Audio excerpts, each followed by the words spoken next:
Figma is a vector graphics editor and prototyping tool that is great for designing websites. In this course, Joy will show you how to use it. Joy is a prolific and excellent tutorial creator. Hey guys, Joy here. This is a Figma tutorial for complete beginners. And today, you and me, together, we're going to make a complete responsive web design. Both for the desktop version, another one for the mobile version. So this is the home page of our desktop version. So do you see this nav items over here?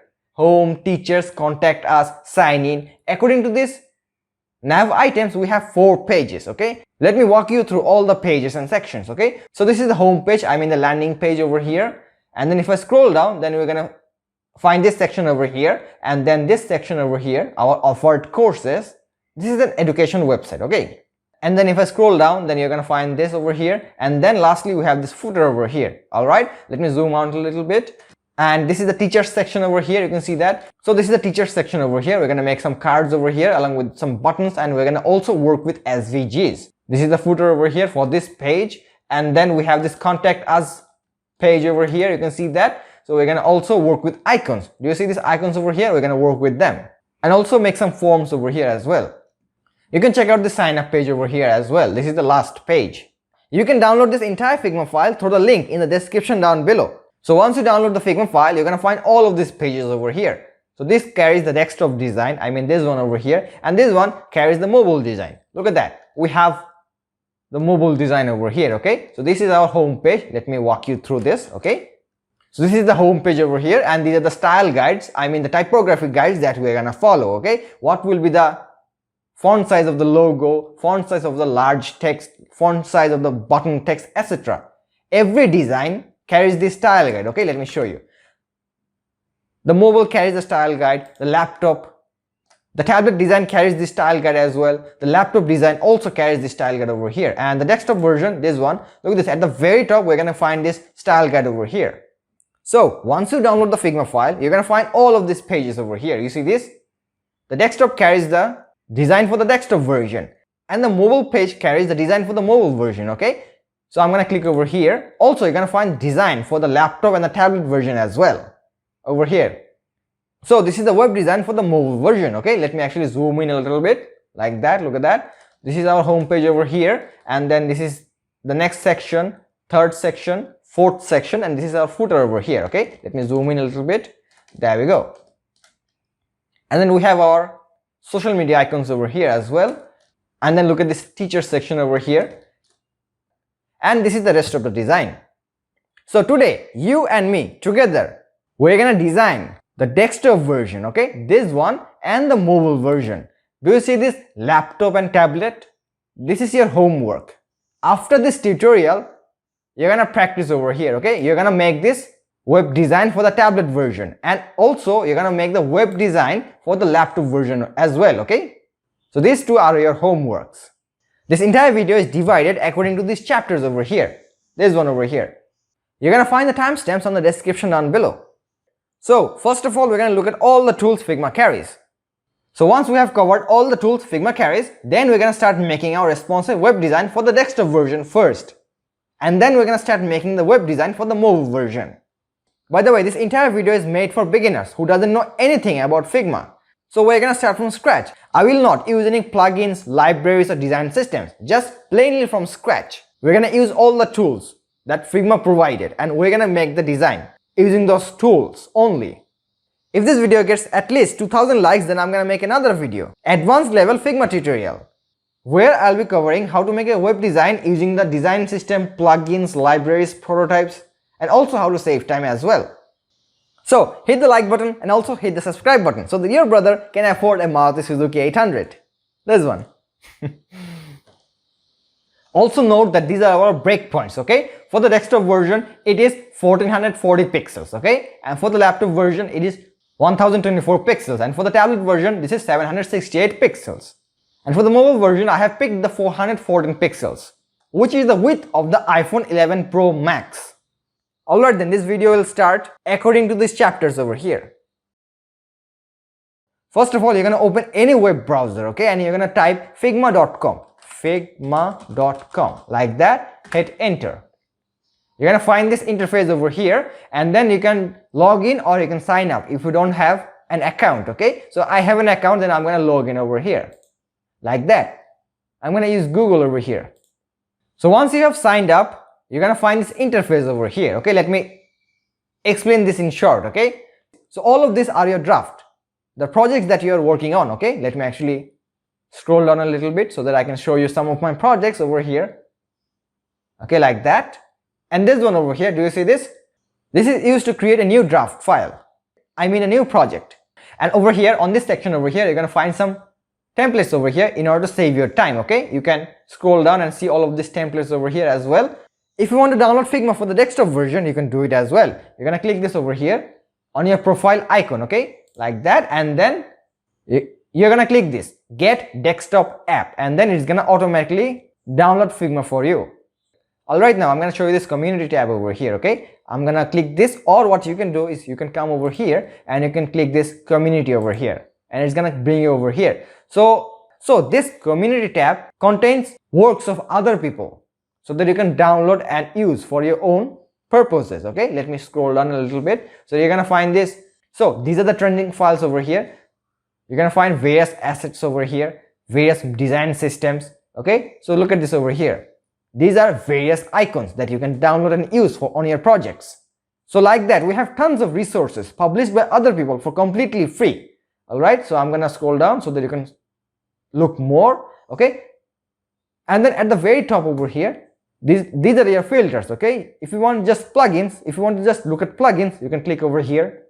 Or perhaps you want to see some illustrations. Okay, you're gonna click this illustrations over here, and then you're gonna find various illustrations, various digital assets. Okay, like that. For instance, let's say that, look at this illustration over here. If I click over here, if you want to use this for your project, what you're gonna do is you're gonna click this duplicate option. Okay, like this, and it's gonna give you a copy to your Figma file, and you can navigate the designs, I mean navigate the assets through these pages over here. Okay, like the components, look at all of these components over here. So you got this for completely free. Okay, let me zoom in a little bit so that I can show you various design assets. And if I want to change the background color, I can also do it by this. Look at that, from purple to white, like this. Now look at my designs over here. Okay, look at these models over here that I can use for my projects. Okay, like this. Okay, I can zoom in and zoom out at various assets over here, like that. Look at all of these assets. Along with those people illustrations, I also get this over here. Look at this. In order to go back to your profile from the community tab, what you're gonna do is you're gonna click over here. Okay, and then you're gonna click on your profile like this, and you're gonna come back to your Figma dashboard over here. So this is our practice project. I have included a link in the description down below. You click that and you're gonna come over here. So once you come over here, you're gonna click this duplicate option. Okay, so if you click on this duplicate, then it's gonna duplicate you a project on your profile like this. First of all, let's inspect what we have on our left panel over here. You see this panel over here? So you see these layers over here? This layers represents all of these layers that we have over here. And this assets over here, I'm going to discuss in details about this one when I am discussing about the components part. This one over here, part number 9. Alright, I'm going to come back to layers over here. And this one represents all my pages. Okay, so these are all my pages over here. If I click this over here, it's going to hide my pages. If I click it back, it's going to show me all the pages that I have. If you want to create a new page, then you can click this plus sign over here and you can name it whatever you want. Like I'm going to name page 1 over here like this, and I'm going to hit enter. If you want to delete a page, then you can just right click over here and delete this like that. Or perhaps if you want to rename it, then you can click this over here. So I'm going to delete this. Okay, I don't need it. So all our designs are arranged into these pages over here. First of all, you have the start button over here. I mean start page over here. You can see this. So you can see this thumbnail over here, the topics covered page over here, the breakpoints over here. And if I come to this desktop page, you're going to find the web design for the desktop version. Okay, if I click this laptop over here, you're going to find the design for this laptop version. Okay, similarly for the tablet as well, this is the design for the tablet version. This is the mobile version. This one is the responsive test. I'm going to discuss about this part when I'm discussing the constraints property. This one, part number 8. I have included a small sample on this page over here so that you can test how prototypes work in Figma. So I'm going to discuss prototypes in part number 5. And this page, the assets page, carries all our assets, all our illustrations and social media icons. We're going to make our web design using all of these assets over here. And this section, the credits section, carries all the links from where I have downloaded the illustrations, okay? So you can see this over here. If you double click over here like this, then you can copy this link and you can go to that link and see the original source of the illustrations. Alright then, I'm back to the start page over here.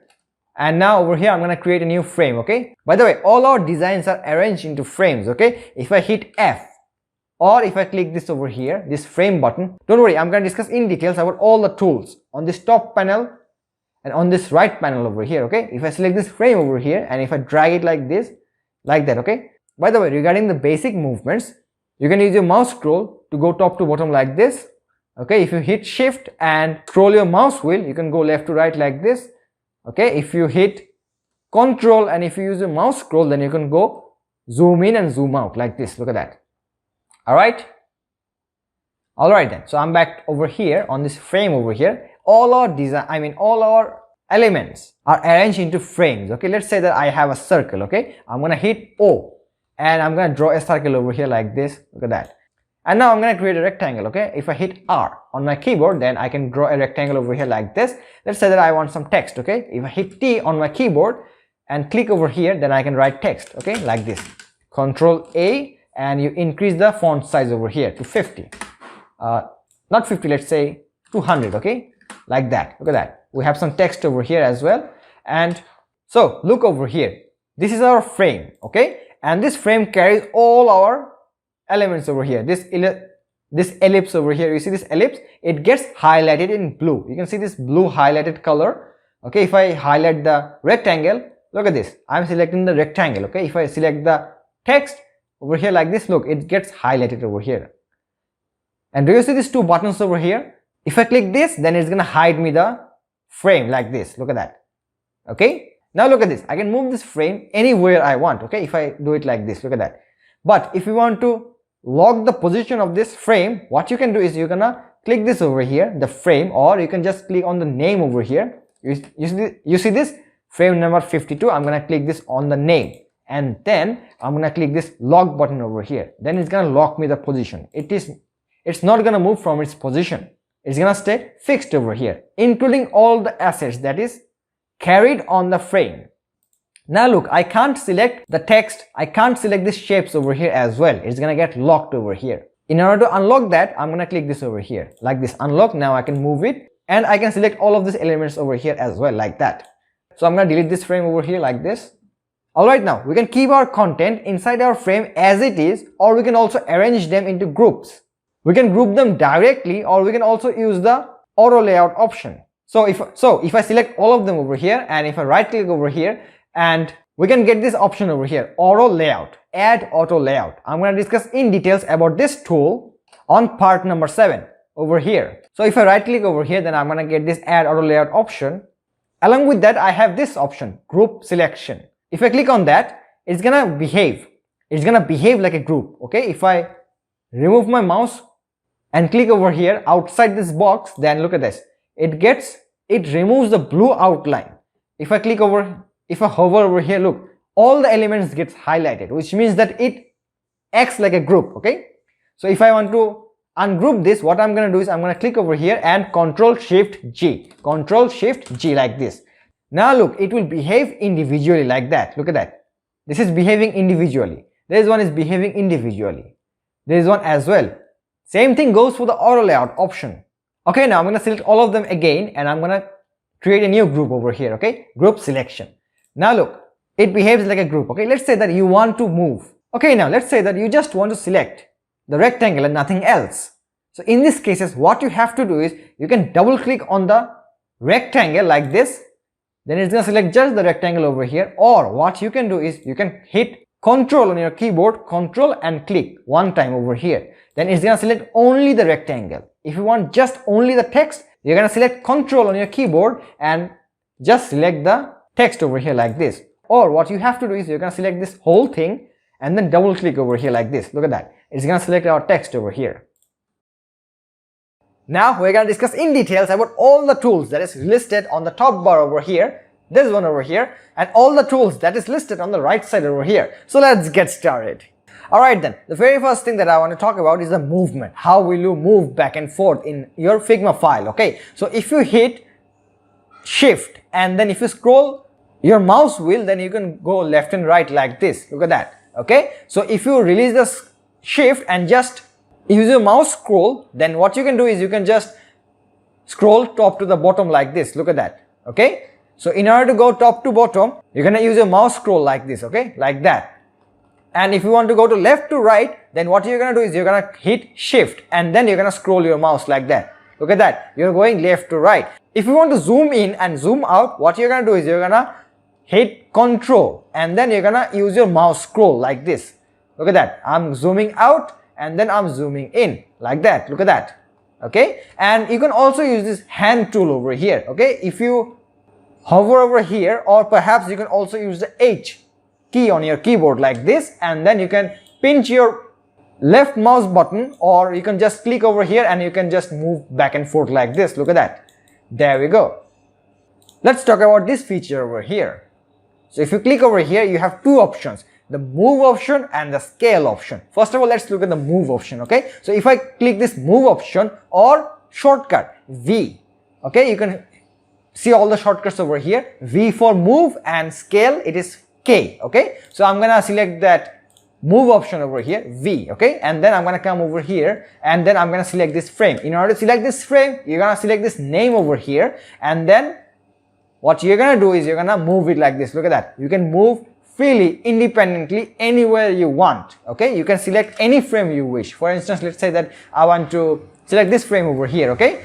And then I'm gonna move it anywhere I want, like this. Look at that. I can move it like that. Not just frame, you can move any element, okay? If you want to move this image, then you can also move it like this. Look at that. I have selected this and I'm gonna move it like that. Look at that. I can move it anywhere I want, like that, okay? Control Z. In order to make you understand the scale feature, I mean this one even better, first of all we need to look at the frame feature, this one, and the rectangle feature over here. So let's go. Alright, now I'm gonna come over here and let's discuss about the frame feature, okay? So I'm gonna come over here and then I'm gonna select this, or shortcut I'm gonna hit F, okay? F like this. Then you're gonna get all of these options over here, okay? So do you know what these are? These are the screen width of various devices, okay? So let's say that I want to work with mobile, okay? So I'm gonna click this phone over here and look at this. I have an iPhone 11 Pro Max, and then you see this one over here, this measurement, this is the width and the height of the screen, okay? I can also work with iPhone 8, iPhone SE, Google Pixel 2, etc. We have a lot of options over here. But if you don't want the phone, you can also go for the tablet. There we go. And if you want to work with the desktop, boom, there we go. And you can even also work with watch, like Apple Watch over here. And then we have social media post dimensions over here as well. But if you want to make something custom, what you're gonna do is you're gonna hit F like this and then click over here like this, and you can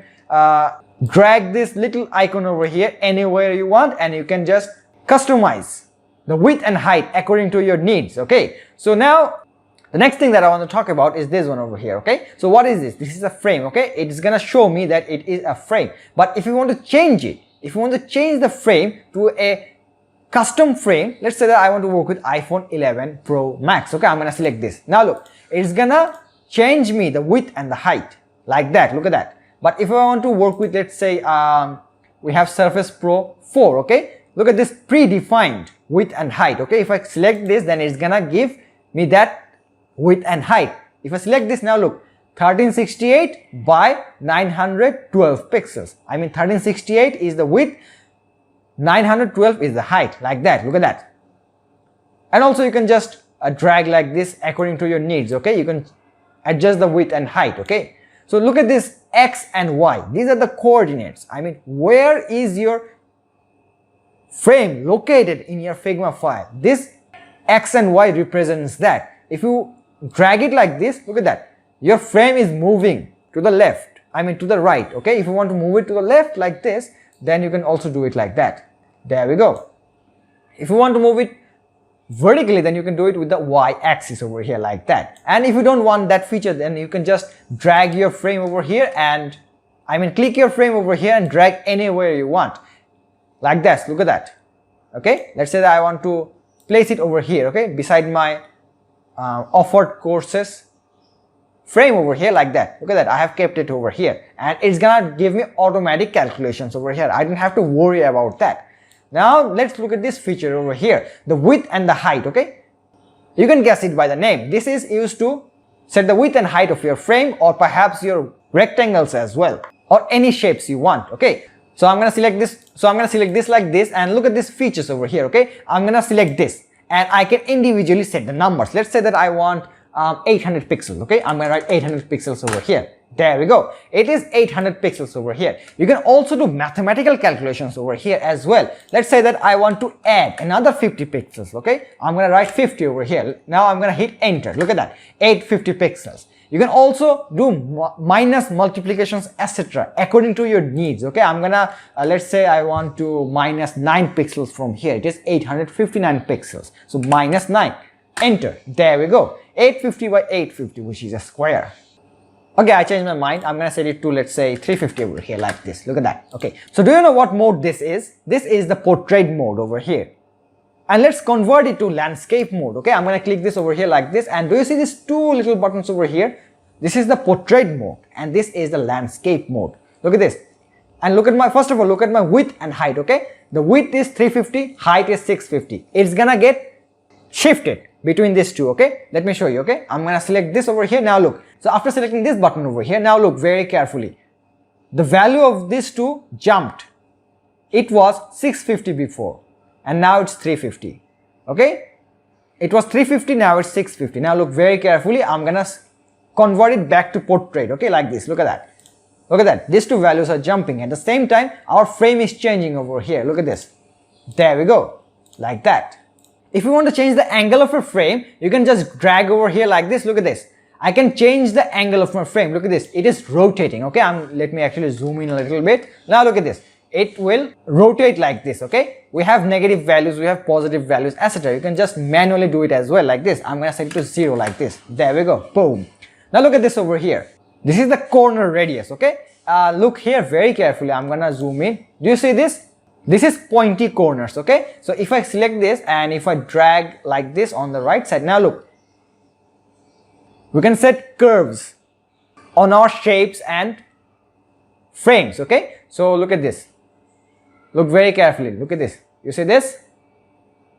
Okay, now let me talk about this one. Okay, the clip content, what this is. Okay, in order to make you understand this clip content, first of all, I'm gonna set some text over here. Okay, T, or you can just select this option over here, but don't worry, I'm gonna explain in details about this tool and all of its properties. Okay, it is coming, wait a minute. Okay, I'm gonna click over here and then click over here like this. Look, and I'm gonna select some text. Oh, it's very big. Okay, so I'm gonna what I'm gonna do is I'm gonna select over here. Okay, 180 pixels, I'm gonna set it to 60 over here like this. Look at that, ADF. Okay, oh sorry, SADF. Okay, just some random text. Okay, I just place some random text over here like this. Look at that, ABC. ABC makes more sense. Okay, so now look what happens. Okay, I'm gonna remove that clip content from here. Okay, look, nothing is set over here. Okay, now look what happens if I resize it like this. Look at this. Okay, the text is outside, the text is outside, and the frame is getting resized like this. Look at that. Okay, you can clearly see the content even if we resize our frame. You can see that, you can clearly see the content even if we resize our frame, even if the frame is smaller than the content.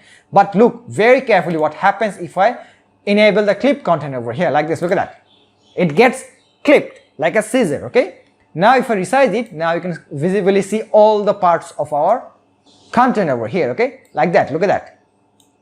Now let me explain this feature over here. Do you see this feature? Resize to fit. Now look what happens if I click this. Okay, there we go, it resizes, it removes all the gaps and adjusts to our content. There's one over here. This is very useful when we are making buttons. Let me give you an example. Okay, Control Z. Let's say that I'm gonna make a button. Okay, button like this, and I'm gonna make it a smaller, let's say 30 pixels. Okay, And now look, instead of doing this one like this manually like this, you have to do a lot of work over here and then center it over here like this, and then it is called a button over here like that. Instead of doing this hard work, what you can do is Control Z, Z, Z, Z. It means I'm going back, okay, by doing Control Z like this. Look at that. So what you can do is simply you just click on your frame and then you click this over here, resize to fit. There we go. Boom, we made ourselves a button. This is just a sample on how to create a button, but after a couple of minutes I'm going to discuss in details how to make a button using the auto layout. This one over here with appropriate calculations. So wait a couple of minutes. So once that's done, I can adjust the corners over here like this. Look at that. There we go. Like that. I can adjust the corners and then I can rotate it over here like this. Look at that. Okay, Control Z. And regarding the corner radius, look at this. I have this corner over here. I have set it to 8 pixels, which means that it's gonna set 8 pixels over here, 8 pixels here, here, here. Let's say that I don't want the corner radius to be on the right side. I just want it to be on the left side, just one single side. So what can we do in this scenario?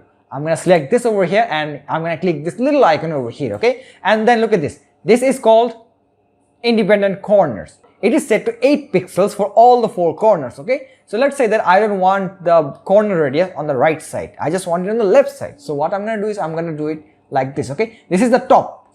This is the top left. Okay, this is the top right.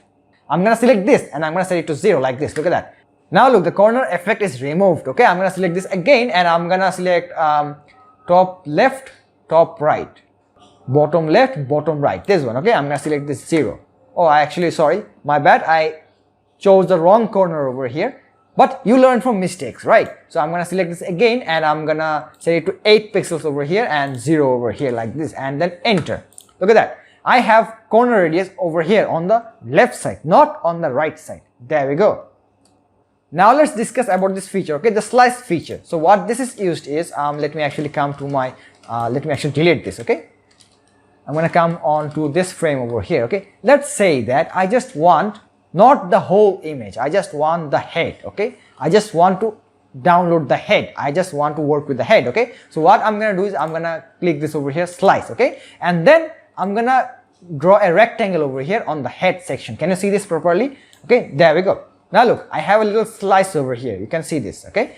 Now what I'm gonna do is I'm gonna select this slice over here either from here or I can directly select it here, okay? And then I can adjust the width and height as well like this. Look at that. All right, and I can also move it like this. Look at that. There we go. And then I'm gonna click it over here, and then can you see this export button over here? I'm gonna click this export, which means I'm downloading this, okay?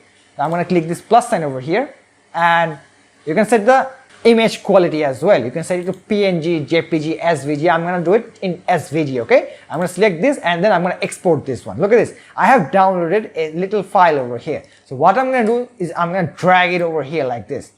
Look at this. Look at this over here. I just downloaded. I just sliced the head because I just only need to work with the head, okay? Now look at this. This is equal to this one over here, this slice over here. I hope you understood the slice property. Now regarding this export button, you can download anything you want, okay? Let me actually give you a demo, okay? I'm going to delete this from here, and at the same time I'm going to remove this slice from here as well. And let's say that I want to download this single frame over here, okay? Just single frame, or perhaps even just the drawing over here. The illustration. I just want to download the illustration and nothing else. Or you can also download multiple files as well by clicking this one and then shift, then click like this, then click like this as well. Now let's say for keeping this simple, I'm gonna download this image, okay? I'm gonna click this over here and then I'm gonna scroll down at the bottom over here, and then look at this. I have the export button. I'm gonna click over here and then look at this. You can change the size as well. You can download it 2 times, 3 times, or 4 times the actual size, okay? And then we have the PNG, SVG, JPG, PDF, etc. formats, okay? You can download it anywhere you want. You can download it in any format you want, and then you're gonna hit this export frame button. And yeah, this feature, this preview option is given just to let you know that what you are downloading, okay? You can see this. I have just selected this frame, this illustration over here. Let's say that I want to select this text over here. Okay, I'm going to select this text and I'm going to select this export like this, and look at that, it is giving me this preview that I am just downloading the text over here. Now let's discuss about the shape feature. Okay, so I'm going to come over here. You see this shape, it looks like a square. Okay, I'm going to select this like this. Look at this, I have a lot of options. I have rectangle, line, arrow, ellipse, polygon, etc. Let's say that I want a polygon, I want an ellipse. Okay, I'm going to click this, or I can select O. So I'm going to select O like this, and look at this, I can make a circle over here. But look, this circle looks distorted and it's going to be very hard for me to make a perfect circle. So in this cases, what I'm going to do is I'm going to hit shift. Now look, it instantly became a perfect circle, and now while holding shift I can just move my mouse and look, it's gonna give me a perfect circle like this. Look at that.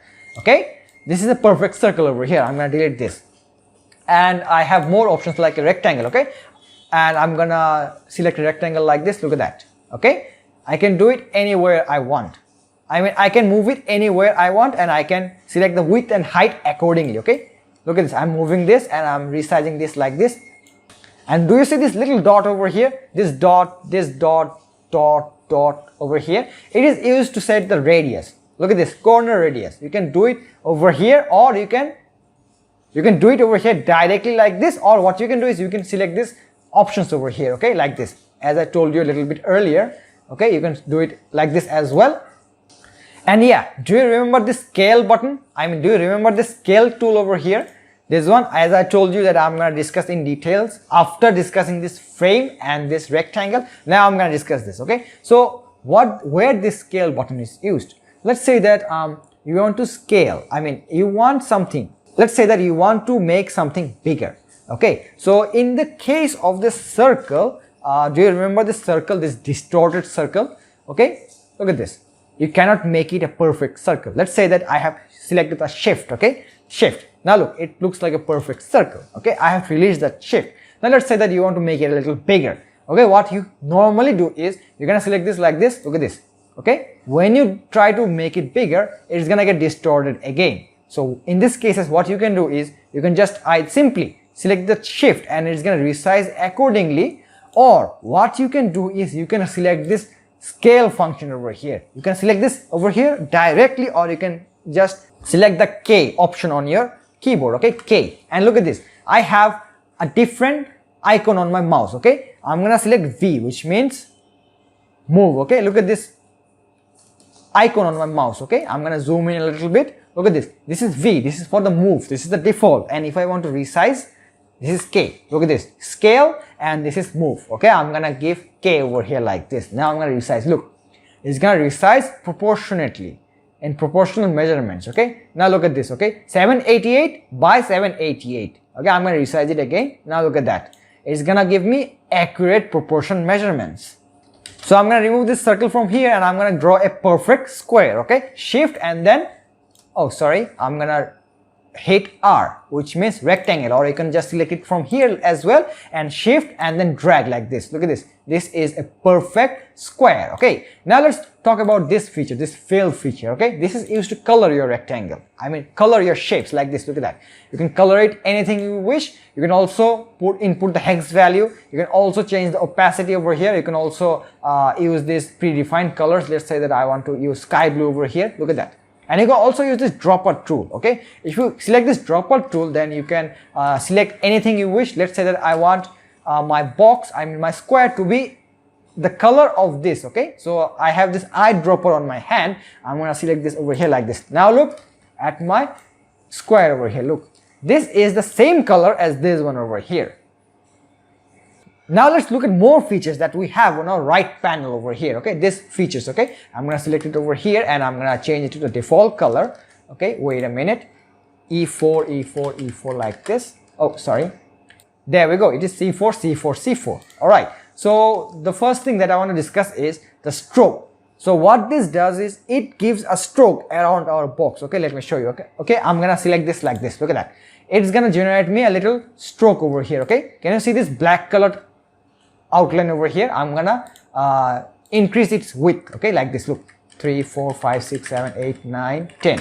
So the stroke is 10 pixels. Okay, can you see this black color thick stroke over here? You can also change the various properties like the color, the size. Then should it be inside the box, or should it be on the center, or should it be outside the box, like that? Look at that. You can also hide the shadow. You can also hide the stroke like this. If you select this I button over here like that, look at that. You can also click it over here again, and it's gonna show me the stroke over here. And if you want to remove this stroke permanently, you can also use this minus button over here like this. Look at that, it went away. Okay, now we're gonna look at this effects feature. Okay, for that I'm gonna just resize this little bit like that. Okay, now if I select this effect button, look at this, I have this panel over here. Okay, I have a lot of options, like if I want to make a drop shadow, or if I want some layer blur, or perhaps background blur. We have inner shadow as well. For now I'm going to show you the drop shadow. Okay, I'm going to select this over here, and yes, you can experiment on your own. And look at this, I have a little bit of shadow. Do you see this shadow at the back of this rectangle? Let me actually remove that shadow. Okay, look at this. Do you see the shadow over there? Okay, I am hiding the shadow. Now let me bring that shadow back. Look at this. So this drop shadow is used to make shadows to our shapes, frames, buttons, cards, etc. All right, so now look at this over here. This is called the effect setting. Okay, so I'm gonna click over here, and then I can adjust the shadow. Okay, so this is the X, which means that my shadow will move left and right like this. Look at that.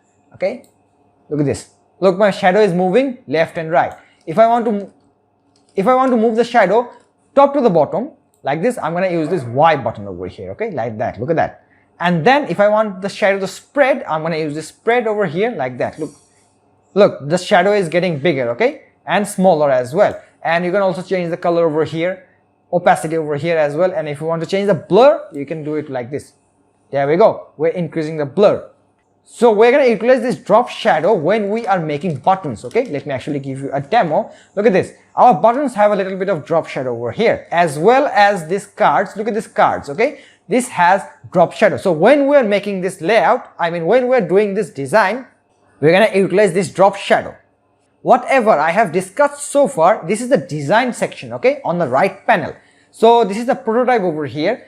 After a couple of minutes, I'm going to discuss about this prototype, okay, so don't worry. And look at this inspect over here. Okay, so if I go to the inspect, then it's going to generate me CSS code. Let's say that I want the code of this one, okay, this section over here. Then I'm going to select this over here, and look at this. It is generating me CSS over here like this. Look at that. If you're a developer, you can save time. Look at this. Display flex, flex direction column, justify content center, align items flex start, so on and so forth, along with all of this. Look, pixel measurements over here, along with the padding, width, height, etc. So this inspect tool is very handy. Alright, now I'm going to discuss in details about all of these tools over here. These are the alignment tools, okay? So in order to discuss about that, I'm going to come over here and I'm going to draw a frame, okay? F, and then I'm going to drag it like this. Look at that. Okay, so now I'm going to write some text, okay? T, and then click over here, and then some text over here, okay? Like that, okay? Let me actually write A, B, C, D, okay? A, B, C, D like that. Control A, capital letter A, B, C, D. There we go. Now let's say that I want this text to be at the very center. So what will we do? Okay, so if you come over here, look at this, align horizontal center. If I click over here like this, now look, our text is at the very center horizontally. Okay, if I want it to be at the very center vertically, if I want it to be at the very center over here, so what am I gonna click? I'm gonna click over here. Look at this.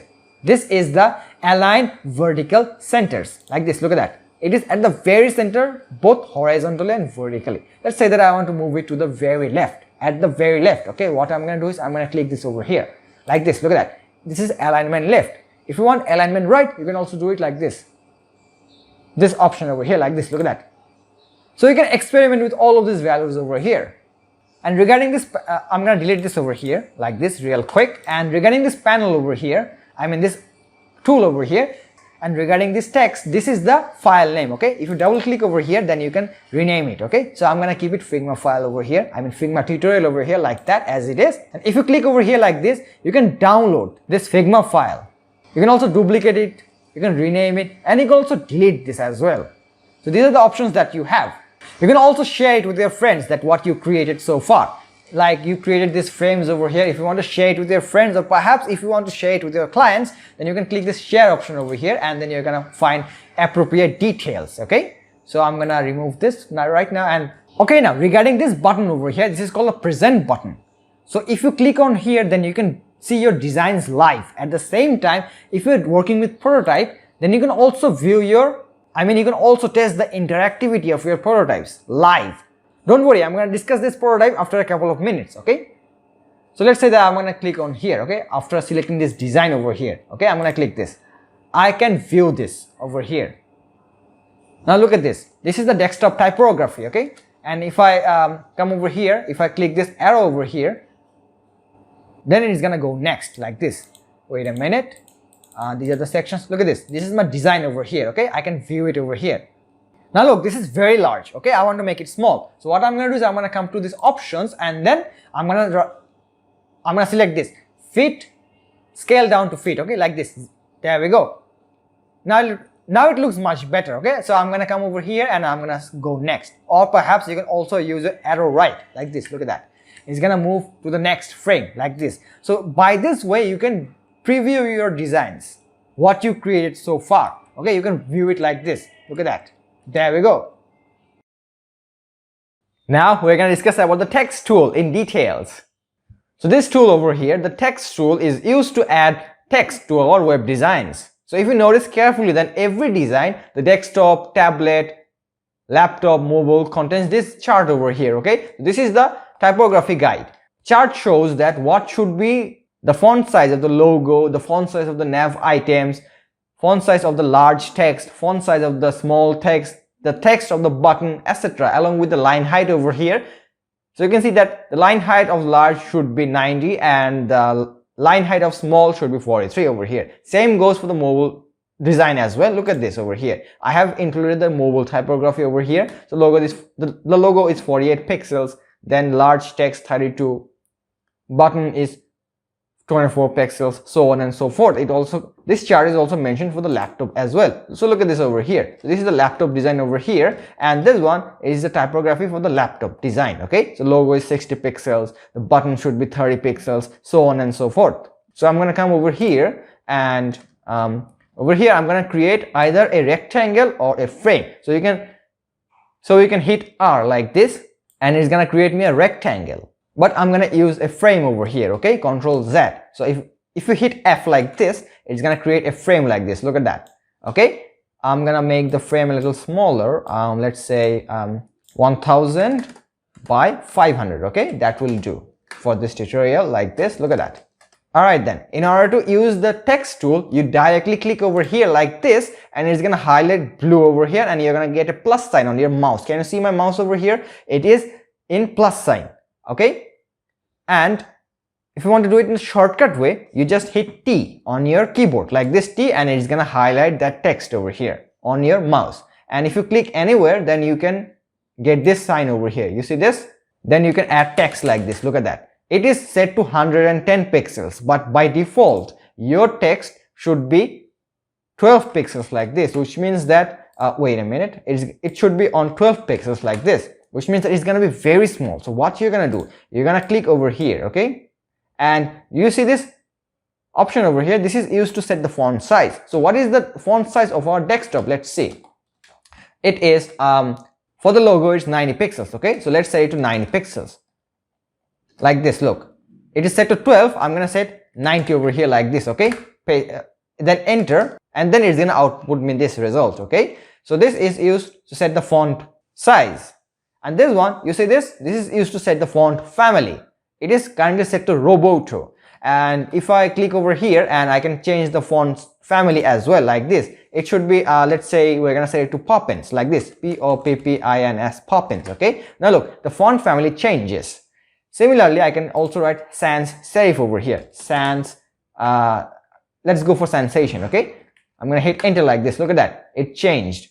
And if you click this drop down icon over here like this, then you have tons of options for fonts. You can pick any font family you want like this. Look at that. So I'm going to set it to Poppins like this, Poppins, Poppins like that. And I'm going to name over here Edu io like this, okay, because we're gonna deal with this logo after all. Okay, so now the next thing that I'm going to show you is this one. Okay, this is the font weight. It is currently set to regular. You can also set extra light over here like this. Look at that, the font weight changes.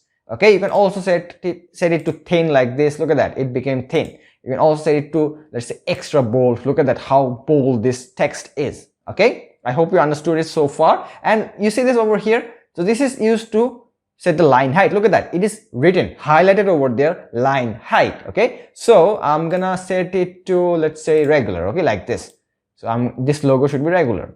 And in order to test this line height, you cannot just simply test with just a single line. You need multiple lines. Okay, so I'm gonna delete it over here like this, and I'm gonna drag this text. You see this text over here, I'm gonna drag it to our test case. So in order to drag it, so what you're gonna do is you're gonna hit control, okay, and then just pick this text over here like this, and then I'm gonna zoom out and I'm gonna click the alt. I'm gonna select the alt text like this, alt, and you see my mouse is getting a little shadow on its back, like two mouse together. Okay, so I'm gonna select the alt text and I'm gonna move my mouse like this. Look at that, it is getting copied. Okay, I'm gonna come over here and don't move. Okay, just first of all, just release your mouse click like this. Okay, and then you're gonna release the alt key like this. Look, now we have successfully copied our text on here. Okay, now look at this. Now we're gonna come over here and we're gonna select this like this, and then we're gonna see this. Okay, look at here, the line height is set to 43, and if you want to change it, then you're gonna click over here, or you can directly put the number over here like this. Let's say I want to set it to 110 pixels like this. Okay, if I click enter, now look, it has 110 pixels of gap over here. Let's say that I want to set it to 20. Okay, you can directly input it over here like this, 20. Look at that, it became very congested like this. Okay, so if you click over here, you see this, I got a small icon, okay, arrow sign icon like this. I'm gonna move my mouse like this. Now look, I can practice with this real time like this without worrying about, without directly inputting the value over there. Okay, look at that, I'm just playing around with my mouse so that I can find that sweet spot which would be the ideal line height. Okay, so I'm going to change it to 43 like that, because it is actually given on the style guide over here. Wait a minute, over here, look at that, the small text, it should be 30 pixels, and look at this, the line height should be 43 pixels. Okay, I'm going to come over here like this, and look at this, the font size is 30 over here, and it is set to Poppins, and the line height is 43 over here. Now do you see this over here? This is called the letter spacing. So line height works like this, okay, but the letter spacing works like this. It's gonna put gap between our letter like this. Okay, I'm gonna show you. Okay, I'm gonna keep it over here like this, and watch very carefully. Oh, by the way, you can also input direct value over here like this, 30 over here like this, then it's gonna be 30%, or perhaps you can also set this, you can also use this mouse over here, and you're gonna get this little arrow sign. Okay, so I'm going to drag like this. Look at that, it's going to change according to my mouse movement. Okay, look at that, like this, it's working like that. So this is used to set the letter spacing. I hope you understood it so far. I'm going to set it to 0 over here like this. Now look at this one. This is called the paragraph spacing. Okay, in case if you have multiple paragraphs, then this is gonna work. Okay, so if I drag like this over here, then you can see this behavior, it is working like a line height, but it should not work like a line height, because I have actually used some gap over here like this. Let me actually show you. Wait a minute, I'm gonna set it to default, Ctrl Z again like that. Okay, so what is happening is I have given some line break over here, that's why it is behaving like a paragraph. But if I set it to its original state like this, wait a minute, just give me a second. Okay, this is actually the original state. Look at this long text over here. Okay, now I'm gonna shrink it like this. Look at this. Okay, I'm gonna shrink it like this, and it's gonna behave like this. Okay, let me actually zoom in. There we go. I hope you can see this. I hope you can see my screen. Okay, I'm gonna look at this. This is behaving just like a single paragraph. Okay, now look what happens if I use it. Okay, now look, it is not working. the paragraph spacing is not working. This will only work when you have multiple paras. Okay, let me actually show you. Okay, I'm gonna copy this one over here like this. Let's say 2 lines. Okay, Control C, and then I'm gonna paste it over here like this. Control V. There we go. So how many paras do we have? We have 2 paras. Now look at this paragraph height. I mean paragraph spacing. Okay, it is set to 23 pixels. I'm gonna drag my mouse like this. Look at that. I can change that paragraph spacing, but look, it is set to 0, but there is some gap over here. That is the gap of your line height. Look at that. Okay, you can also write over here, but if you remove that white space from here, then look, it's gonna work like that. Now look, it is set to 0, exact 0. Okay, I'm gonna drag it over here like this. Now look, it is working perfectly fine. There we go. Let's look at the next feature. Okay, I'm gonna click over here and look at this. Do you see this? This is the text align left, text align center, text align right. Okay, let's experiment. Okay, so I'm gonna drag it. I'm gonna drag the window like this. Okay, over here like this. Look at that. Now look, the text is behaving on the left side. Okay, text align left. Now I'm gonna change it to center. Okay, you see this third line over here? Look at that. It is set to left. Now it's gonna move to the middle like this. Okay, if I click over here like this, text align center. Now look, it is changing the alignment. The text alignment is changing to center like this. And I have also the option of right over here. Look at that. Right, text align right. So if you want the option of justify, you're gonna click this little icon over here. Okay, wait a minute. You're gonna click this little icon over here, and then you're gonna find this justify over here, which means that it's gonna appropriately, equally distribute the spaces in a way that it fills the whole box over here. Okay, so let me actually make this para into a line like this. Now look at that. You see this one, this line over here and this line over here. Look, the text are equally distributed inside the box so that it looks like text align justify. All right, so I hope you understood this alignment tools over here. Now look at this tool over here. Okay, auto width, auto height, and then fixed size.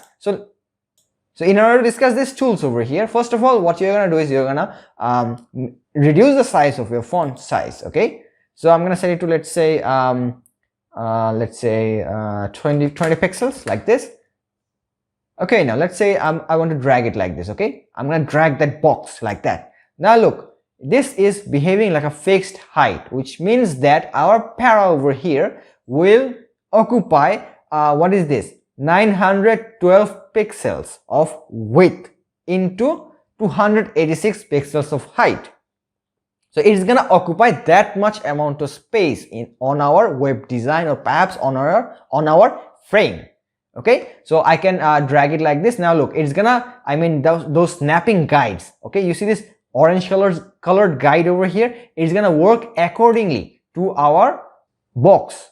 The box which carries the text. Okay, so this is how the fixed height, fixed size works. But if you snap it to auto width, which means that it's gonna hug the content inside the box so that there is no additional spaces. Look at this. You see this box over here along with the blue colored guides. Okay, so I'm gonna click over here, which is auto width. Now look at that. It's gonna work as if it is a single line first of all. And the next thing is, it's not gonna keep any additional gaps. Okay, so let's say that I want to break the line. Okay, I want to break the line over here like this. So you can also do it. You can also break the line like that. There we go. It's gonna work like that. And if I, let's say for any instance, this changes to like this. Okay, it's gonna, let's say that it changed to this. So what you're gonna do is, if you want to reduce those white spaces, normally most of the people, what they do is they're gonna do it like this. Look, they're gonna do it like this, but this will not give you exact measurements. It's not the ideal scenario. So what you're gonna use is, you're gonna use this little icon over here, which is auto width. Okay, the auto height, wait a minute, this auto height works in a similar manner. Okay, it just works with the height. Okay, I'm gonna click over here, and if I select this, then it's gonna automatically snap those height and remove those white space from my text like that. Okay, now let's look at these tools over here, these 3 tools over here. Okay, this is align top, align at the middle, and align at the bottom. Okay, let's say that I have this text and I'm gonna resize it like this. Okay, now look, I have a lot of space inside my rectangle, and where is my text? Where is my text aligned? It is aligned at the top, very top. If I want to take it on the middle like this, Okay, I can use this one over here like this. Look at that. It's gonna come to the middle inside this box. And let's say that I want to take my text at the very center. Okay, what I'm gonna use is I'm gonna use this little icon over here, align bottom, like that. Like that. Look at that. It has aligned to the bottom. So let's change it back like this at the top, and then auto width like this. There we go. Now let's look at these tools over here. Okay, you see these three dots over here. If you select this like this, then you're gonna have more tools. Okay, first of all, you're gonna get this alignment tools over here, and then the decorations. Okay, so if you hover over here, then you're gonna get live preview what each and every tool does, like this. Look at this underline tool. It's gonna underline my text. Okay, if I select this like this, you're gonna not only see the result over here live. Look at that. Look at this little screen. Okay, you can also see the result over here. Okay, like that. So I'm gonna click it over here as well. So if I want to remove the decoration, then I'm gonna select this over here like this, none. Then you can also strike through the text like this. You have a lot of options. If you want to make lists, look at this list option over here. Okay, if I click this, then it's gonna create me a list. Okay, unordered list. And if you want to make it to ordered list, then you can click this over here, an ordered list in 1, 2, 3, so on and so forth. So if you want paragraph indentation, you can utilize this feature. Okay, wait a minute, this paragraph indentation feature. Okay, so if you say to, let's say 30 pixels like this. Okay, oh, this is actually not working. That's because we have multiple line breaks. So I'm gonna make it just a single line like this. Wait a minute, just give me a second, and then I'm gonna drag this inside my frame. Okay, wait a second, like that. There we go, and it is just working like a single paragraph. And then auto height like this, I mean auto width like this. Okay, oh, I did it in the wrong way, my bad, sorry. Okay, now looks good. Now look, I have some paragraph indentation at the very first of the text. Okay, look at this. We have 30 pixels. We have 30 pixels of gap over here. If we want to increase the gap, let's say 100. Let's go for 100. Okay, 100 like this. There we go. We have 100 pixels of gap over here. Let's look at more options that we have. Okay, so we have the letter case over here. Okay, this is the default. I mean, the way you write, it's gonna be default. Okay, so if you want all the text to be capital sized, okay, you have this uppercase. Okay, now look at this text. Okay, lorem ipsum dolor sit. Okay, it is in small text, lowercase letter. Okay, I'm gonna change it to uppercase letter. Okay, I'm gonna click over here, and then I'm gonna click this. Okay, it is also preview. It's gonna give me preview over here as well. Okay, so I'm gonna click this over here. Now look, all the text, all the letter has changed to uppercase letters. Okay, like this. Look at that. You can also change it to lowercase letters by clicking this. Okay, look at that. All the text are, I mean, all the letters are lowercase.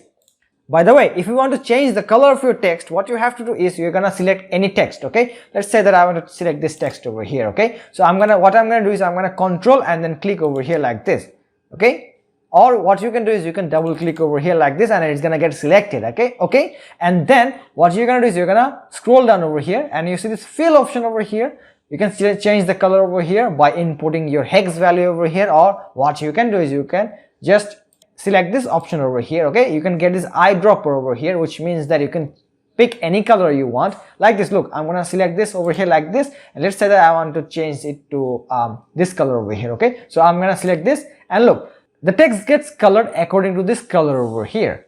Similarly, what you can do is you can drag this little small dot over here, and you can place anywhere you want, and the color changes accordingly. Okay, I'm gonna move this ball over here, and you're gonna see the changes over here. Okay, look at this. I'm gonna change it to black. Let's say I'm gonna change it to black, let's say like this. Okay, and let's say I want to change it to white. Okay, I'm gonna go over here like this. By the way, you can also move this over here to change the color. Okay, let's say I want to go to red. Okay, I'm gonna come to red over here, and this palette over here turns to red. Okay, I can move it over here as well like this. Look at that. If you want to change the opacity, then you can change it over here like this. Look, I'm gonna drag this slider over here, and look at this effect over here. Okay, it's gonna get changed. Okay, look at this. I'm gonna drag it, and look, the opacity changes. Okay, if I turn it to 0, it's gonna be invisible. Okay, if we go to absolute 0 like this, then it's gonna get invisible. Okay, so ladies and gentlemen, we're done discussing the text tool along with all its properties. As a beginner, you don't have to understand prototypes. So this is the feature that I'm discussing right now, the prototype over here, this one. Okay, But for the sake of this tutorial and to make you understand how and where the prototype feature is used, I have created a small section over here on these pages, okay? So you can see this prototype sample. You're gonna come over here, okay? Now you can see two designs over here, okay? This is the mobile design. Now let me tell you where prototype is used. Prototype is used to make interactive web designs. So I have kept an example over here on this section, okay? Prototype sample. So now what I'm gonna do is I'm gonna click over here, okay?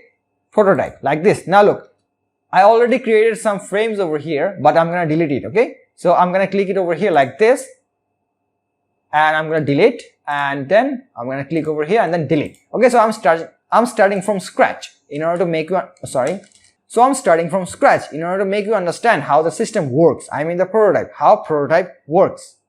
So first of all, let's understand this model over here, okay? So this is our navbar over here, and this is the hamburger menu icon over here, okay? So the moment we click this menu icon over here, okay, it's gonna get converted to this cross sign over here, and then this content over here will get vanished, and then it's gonna show us our menu items over here like home, teacher, so on and so forth, etc. In order to create a prototype, what you're gonna do is you're gonna click over here, okay, this section, prototype, like that, and you're gonna get this instructions over here, okay? So the first thing that we're gonna do is I'm gonna select this, okay, by double clicking over here, like that. Look at that, I have selected this hamburger menu icon, okay? So look at this, do you see this plus sign over here? It means that the moment we click on here or the moment we tap on here, where will this lead us to, okay? It's gonna lead us to this frame over here, I mean this design over here, okay? So I'm gonna click and drag this one like this. Look at this arrow on my hand, okay? I'm gonna drag it like this over here. There we go. So this is getting linked to this one over here, all right? And then it's gonna give me this option over here. So look at this interaction details that popped up, okay? So it's telling me, it's asking me how this interaction should take place, okay? Should it be on click or on drag or while hovering, while pressing? Then we have mouse, and we have a lot of options over here to pick from, but for this tutorial I'm gonna keep it very simple, okay? On click, which means that the moment we click this one over here, then it's gonna show us this frame over here, okay? And then we also need to click over here so that we can go back to this main content over here. So how do we do this? We're gonna do the same thing, okay? We're gonna double click over here on this cross sign, and then you see this little plus over here. Let me zoom in. You see this little plus over here. We're gonna select that and drag it back to this main frame over here like this. Look at that. There we go. And then it's also gonna show me this interaction designs, I mean interaction details, okay? So what I'm gonna do is I'm gonna keep it as it is. And then look at this animation over here. So I'm gonna click over here. So instead of instant, I'm gonna select dissolve over here like that. So you have a bunch of, I mean a lot of options to choose from, but I'm gonna keep it very simple, just dissolve, okay, like that. And I'm gonna select this one as well, and I'm gonna set the animation to dissolve as well, like that. Look at that. Now look, in order to test this prototype, what you have to do is you're gonna click this play button over here. Do you see this play button over here? I'm gonna click it like this. Now let's experiment. It's gonna create me a new window over here, okay? And there we go. Look at this, our design is over here. I mean this is our prototype over here, okay? Now look at this. Look at my mouse over here. Wherever I go, it is just a mouse, okay? But whenever I come over here, look at this. It's gonna turn into a pointer, which means that this is clickable. If I click over here, then it's gonna give me some animations or interactions, okay? Now look, I'm gonna test it over here like this, okay? I'm gonna click like this. Look at that. Look at that.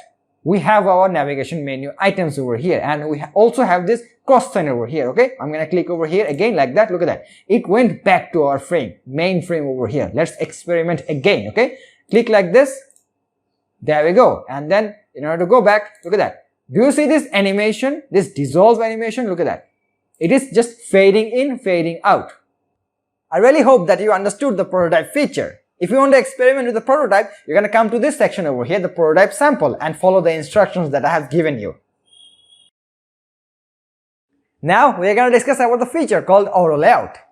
Today I'm going to show you two use cases how to use the auto layout. First of all, I'm going to show you how to align your content, this content over here, this text, this button. At the same time, I'm going to show you how to make this button over here using the auto layout. So now you're going to come over here like this, and we're going to create a new frame over here, okay? So you hit F like this, on your keyboard, okay, and then you're gonna drag it like this. Look at that. We have created ourselves a new frame, okay. Let me actually resize it a little bit like this. Look at that. Okay, it looks quite good.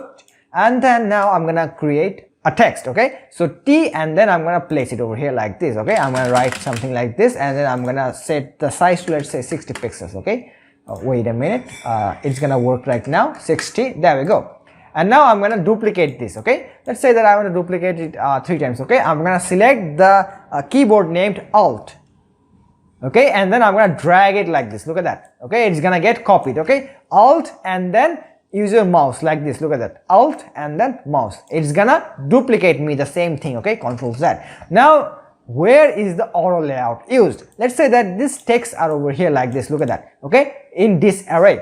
Let's say that I want to align them to the very left on exact measurements. How? Why? I mean, look at this over here. You see this text 1, 2, and then this button over here. You see all of these elements are aligned to this box, this blue colored box over here on the very left on exact accurate measurements. So if we want to copy this layout over here like this, then what we generally have to do is we have to individually select this element, okay, and then we have to take the help of this guides over here. Do you see this orange colored guide that is showing me the number of gaps, 57 pixels, okay. If I come over here like this, look at this, the orange colored guide is getting highlighted, okay. Let me show you again, okay. Look at this, okay. Now look, this is on accurate left, aligned left, okay. And then if I drag it over here like this, now look, it's gonna get aligned to the left according to this size over here, okay. And then let's say that I want to decrease the size over here, okay. I'm gonna select it like this, okay. I'm gonna do it like this, and it got decreased, reduced in size. And let's say that I want to decrease it even further, okay. I'm gonna remove these letters from here like this. Look at that, okay. Now let's say that I want to change the gap in between this content, okay. It's gonna be a hassle, okay. You have to just individually take your mouse, and then you have to place it like this. And if you want to calculate the space, what you have to do is you're gonna click any element. Let's say that I want to click this element, okay, this element, and then I'm gonna select my Alt key on my keyboard like this, and then wherever I place my mouse, it's gonna show me that calculation. Like, look at this, the distance between these two elements, okay, is 51 pixels. Look at this orange colored guide, it is highlighting 51 pixels. Similarly, let's say that I want to select this and calculate the gap between these two content, okay. I'm gonna select Alt, and then I'm gonna put my mouse on this content. Look at this, 39 pixels. This is how it works, but it's gonna be a long hassle if you do it manually. So in these cases, what you can use is the auto layout, okay. Let me actually show you, okay. So I'm gonna click all of them together, and then I'm gonna right click like this, and look at this option, add auto layout, okay. I can do it over here like this, or do you see this option, shortcut key Shift A? You can also press the Shift A and it's gonna work, okay, like this. Look at that, okay. Now look, if you notice on the right side, you see this new section over here. This is called the auto layout, okay. If you want to remove the auto layout, then you're gonna select this minus over here, okay, and then it's gonna remove it and convert it back to a frame. How do you know when it gets converted to a frame? Okay, you're gonna see on the right side, okay. Look at this, okay, this hashtag means the frame. Now if you go back by selecting Ctrl Z like this, look at this over here. Wait a minute, look at this. We have 2 rows like this, I mean 2 lines like this. This represents the auto layout. Okay, now let's look at the options that we have, okay. So I'm gonna select this like this, and it's gonna highlight me that auto layout, okay. Look at this, I have 45 pixels of gap in between each of this content, okay. So if I drag my mouse like this, look at that, the amount of gap in between this content changes, okay, like this. Look at that, okay. Lowest is 0 and upper limit is anything you wish, okay, like this. Let's say I want to set it to 25 pixels like this. Look at that. And this one, look at this one, this is used to add padding around your content, okay. Let me show you, okay. I'm gonna select this and drag it like this. Look at that, look at this, padding is getting added all around my content like this. Look at that. If you want to change it again like this, look, padding is getting applied like that. Now let's talk about this feature over here, padding and alignment, okay. So if I let's say that I want to increase my size of my content, okay, like this. Look at this, I'm gonna drag my blue colored box like this, and it's gonna increase in size. Let's say that I want to place my content at the very center. How do I do this? In order to do it quickly, easily, efficiently, we're gonna use this tool, alignment and padding. Okay, I'm gonna select this like this, and look at this. I have so many options. I can select it anywhere. I can place it anywhere I want. So our criteria is we want to set it at the very center. How do we do it? We're gonna click this over here. You see this over here option? Look at that. It got centered on our box over here. Okay, so let's say that I want to select this. I want to place it on this corner over here. On this corner over here, we can do it. So you're gonna select this like this. Look at that. It's gonna get moved to this section over here. And do you see this over here? This is the padding. This is used to add padding. So remember this one. Okay, let me actually change it to the default like that. There we go. So do you remember this? It's gonna add padding to all four sides. But you don't want this behavior. You just want to add padding to, let's say, that left and right. Okay, in order to do it manually, you're gonna click this over here, and you see this option over here. You're gonna manually add padding over here. Let's say that I want to add 50 pixels of padding to the left side. There we go. Boom. It's gonna add padding to just to the left side. Okay, now let's say that I want to add padding to the top. Okay, top, how much? Let's say that 25 pixels. Okay, so I'm gonna come over here and write 25 like this and hit enter. Now look, I have 25 pixels of padding at the top, 50 pixels of padding on the left. If you want to individually set the padding, this tool is very helpful. Alright then, now let's experiment how to make a button using the auto layout. Okay, so I'm going to delete this from here. Okay, I'm going to make a button like this. Look at that. You see this button over here? I'm going to make it. I'm going to duplicate it. Okay, so I'm going to come over here, and the very first thing that I can do is I'm going to write text over here like this. Okay, I'm going to write after selecting T, and let me show you the steps. Okay, you're gonna hit T on your keyboard, or you're gonna select this over here. Okay, so T like this, and then click over here on your screen, on your frame. Okay, and you're gonna write button, B-U-T-T-O-N, like this, button. Okay, so I'm gonna convert this button text to full capital letters. Okay, so I'm gonna come over here like this, and I'm gonna select this option over here. Okay, look at that. Now what I'm gonna do is I'm gonna directly add auto layout. Look at this. Okay, I'm gonna right click over here and then add auto layout. Or what you can do is you can click shift plus A like this. Look, shift and A. Now look, auto layout is added to our button. Okay, so in order to see that, what we have to do is we're gonna click this over here, and then you see this fill over here. I'm gonna click this over here like this, and I'm gonna change the fill color to black. Okay, 0000 like this, and look at that. It got converted to very dark black. Okay, now I'm gonna come over here and then I'm gonna select Control on my keyboard and then right click, left click over here, and then I'm gonna select the text. Okay, the text is selected. Or what you can do is you can come over here on this frame. Okay, this frame gets highlighted in blue, and then look at this frame, this auto layout frame. Okay, and inside this frame we have the button. Okay, you can click this over here, or you can directly Control and then left click over here, then it's gonna select the text. Okay, and then you see this color over here. I'm gonna change it to white. Okay, F 6 times F like this. Look, it's gonna bring me back my buttons. Okay, now let's say that I want to add some padding to the left and to the right side of my button. So how do I do this? And before doing that, what you have to normally do is we have to select this over here, and then you have to select this, which means that you want the text to be at the very center of your button. Otherwise, what happens is, if you want to resize your button, let's say that I want to resize my button, look at that. The text is aligned to the very left. It is not moving. Okay, if I resize it like this, look, it is not moving anywhere. Okay, Control Z, Control Z. Now if I set it to the very center like this, if I resize my button anywhere, anyhow, wherever I wish, like that, look at that, this text will stay at the very center over here like that. Look at that, I can move it anywhere I want. Okay, Control Z. Now let's say that I want to individually add some padding. Okay, I'm going to select over here, and then let's say I want to select padding of 30 pixels on the left and the right. Okay, 30 over here, tap, enter. 30 over here, hit enter, like that. Look at that, we have 10 pixels of padding to the top, bottom, and 30 pixels of padding on the left and right. Also, I'm going to show you how you can utilize these two buttons over here to make responsive layouts for your desktop, tablet, mobile, web designs more quickly and efficiently. So keep watching. I hope you understood how to align your content and make buttons using the auto layout feature.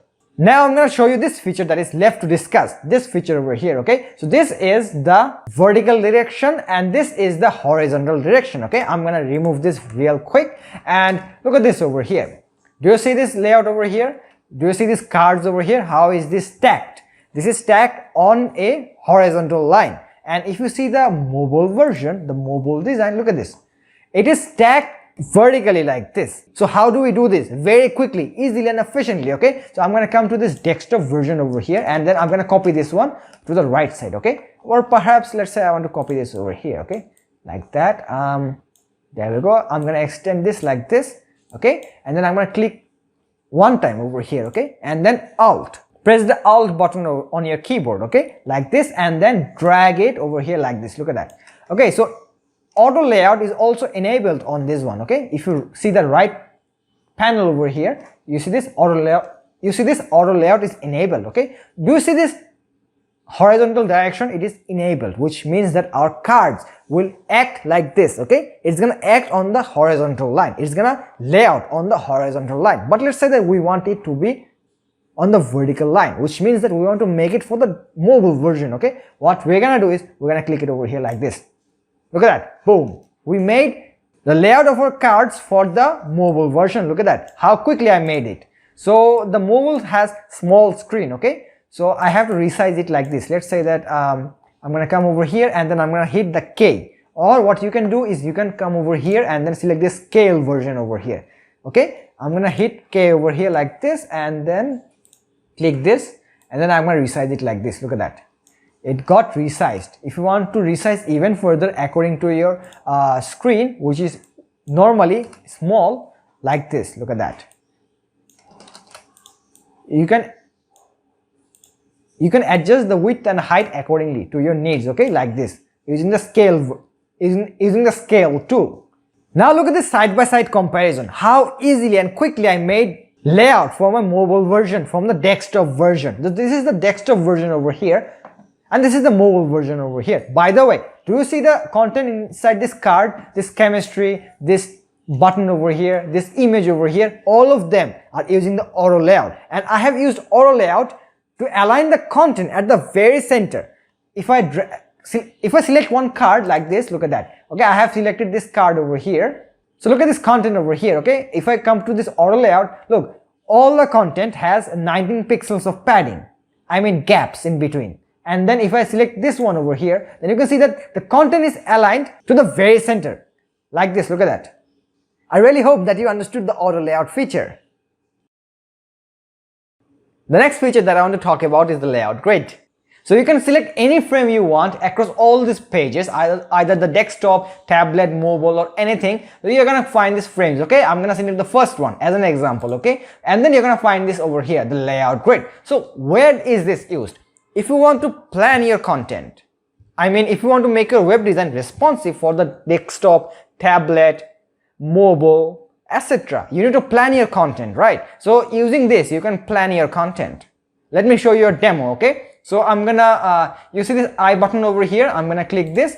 This is used to hide that layout. Okay, like this, look at that. Okay, and this minus sign is used to delete that layout, and this plus sign is used to add the layout, I mean the layout grid. Okay, so look at this, what is written over here, 5 columns auto. Okay, so if you count over here, 1 2 3 4 5, we have 5 grid columns. Okay, so if you click over here like this, now look, what is this? It is written count. Okay, you can increase the number of columns over here. You can also select the color and then you can set the opacity over here like this as well.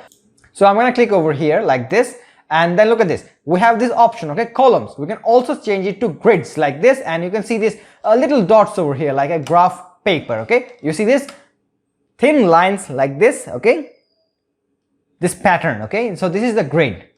Alright, so if you want to change it to, let's say, columns, rows, you can also do it like this. Look at that, it changed from columns to rows like this.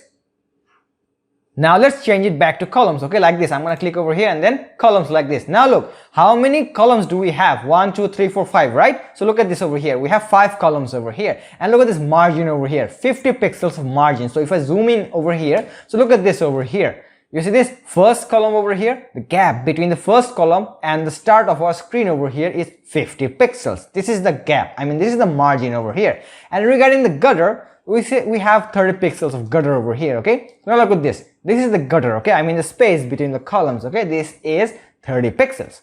Now the best example that I can give you at the moment is this one. Wait a minute. This layout over here. You see this one over here? Offered courses. This has 3 cards. How many cards? 3 cards, which means that we can stack them on 3 columns. Okay, let me show you. Okay, I'm gonna select this and look at this over here. Okay, and now I'm gonna click this I button over here to show you how the layout grid is working. Okay, so look at this. How many layouts, I mean how many columns do we have? We have 3 columns and 3 cards. Okay, so how much gap did I put between the how much margin did I put? Okay, so I can see it over here like this. Okay, look at this. We have 3 columns, so it's gonna be highlighted 3 over here, and the color is this one, red, and this is used to change the transparency. Okay, so if I increase the size like this, look at that, it gets much red. Okay, I'm gonna change it to 10% so that it is visible. I mean both the layout grid and content becomes visible. Okay, 10% is a sweet spot, and we have margin of 77 pixels. Okay, on the left and the right, and gutter we have 32 pixels. A couple of seconds ago I told you that this layout grid is used to plan your content when you are making responsive websites. I mean web designs. Okay, let me show you a demo. Okay, this is the best example that I can give you right now. So I'm gonna click this over here and look at this over here. How many columns do we have? We have 3 columns over here with 77 pixels of margin on the left and the right, and then we have 32 pixels of gutter. Okay, so this is you see this gap over here. Okay, white colored space between the red and our start of our screen over here. This is 77 pixels of margin. Okay, and this gutter over here, you see this white colored over here, this is 32 pixels. This is the gutter. Okay, so this is the desktop layout. Okay, how many columns do we have? We have 3 columns, and 3 columns are stacking 3 cards. In case of the mobile layout, look at this. Okay, I'm gonna click over here, this mobile on the page section, and look at this. How many columns do we have? We have just 1 single column, and this single column is stacking how many cards? 3 cards, because we have less space on the mobile version. Okay, so I'm gonna click on this and then I'm gonna inspect that layout grid. Okay, so I'm gonna click over here. Now look, how many columns do we have? We have just 1 single column. And how many margin do we have? 20 pixels of margin. Now if I zoom in, look at this space over here is 20 pixels of margin. Okay, and this is the mobile layout. If you want to add layout grid on your frame, what you have to do is you're gonna select F, okay, on your keyboard like this, and then you're gonna drag it like this. Look at this, we have a frame. Okay, if you want to add that layout grid, you're gonna select this like this, and look at this over here. You see this layout grid over here, you're gonna click this over here like this, the plus sign. Okay, then it's gonna add this pattern over here. If you want to change it, then you're gonna click this over here, and then you're gonna change it to columns or rows over here according to your needs. Okay, I hope you understood how to use the layout grid. Alright, now I'm going to discuss about the constraints property. Okay, in order to discuss about the constraints property, you're going to come to this section, I mean this page over here, responsive test. Okay, so you have noticed this before. Okay, if you click any element like this, then you're going to find this constraints property over here. I'm going to discuss about this one. Okay, this is used to test whether your design is responsive or not. So I use the constraints property along with a plugin named breakpoints. Okay, so this is the plugin over here. I have actually included this section for you to test. So you're gonna come over here. Okay, so do you see these guides over here? I'm gonna zoom in a little bit. Okay, I'm gonna come over here. You see this? These are our breakpoints. 414 pixel is the breakpoint for the mobile version. Okay, 768 pixels is the breakpoint for the tablet version. This is the breakpoint for the laptop version, and this one is the desktop version. Okay, now look what happens if I resize it. So I'm gonna click this over here. Okay, look very carefully. Look at this. The constraint property is working. When I resize the window like this, look at this. Our content is at the very center over here. Don't worry, we're gonna recreate the results. Okay, just look what happens. So when I come to the tablet breakpoint, now look what happens. Now if I cross the tablet breakpoint, now look what happens. Okay, here is the tablet breakpoint. So I'm gonna cross the tablet breakpoint. Okay, like this. Look at that. Look, our design changed because of the plugin named breakpoints. And if I resize it like this, now look what happens. We have some gaps over here, okay, and the content is actually at the very center over here. So if I resize it even further, now look what happens. The font size changes and the content increases in size like that. Look at that. Let me actually resize it again. Okay, now look what happens. Look at that. Small, large. This is the laptop. This is the tablet version. This is the laptop version. Tablet version, mobile version over here. Mobile, tablet, laptop. The constraint property is used over here. Okay, I'm gonna delete this over here real quick. Okay, so I'm gonna come over here. Okay, wait a minute.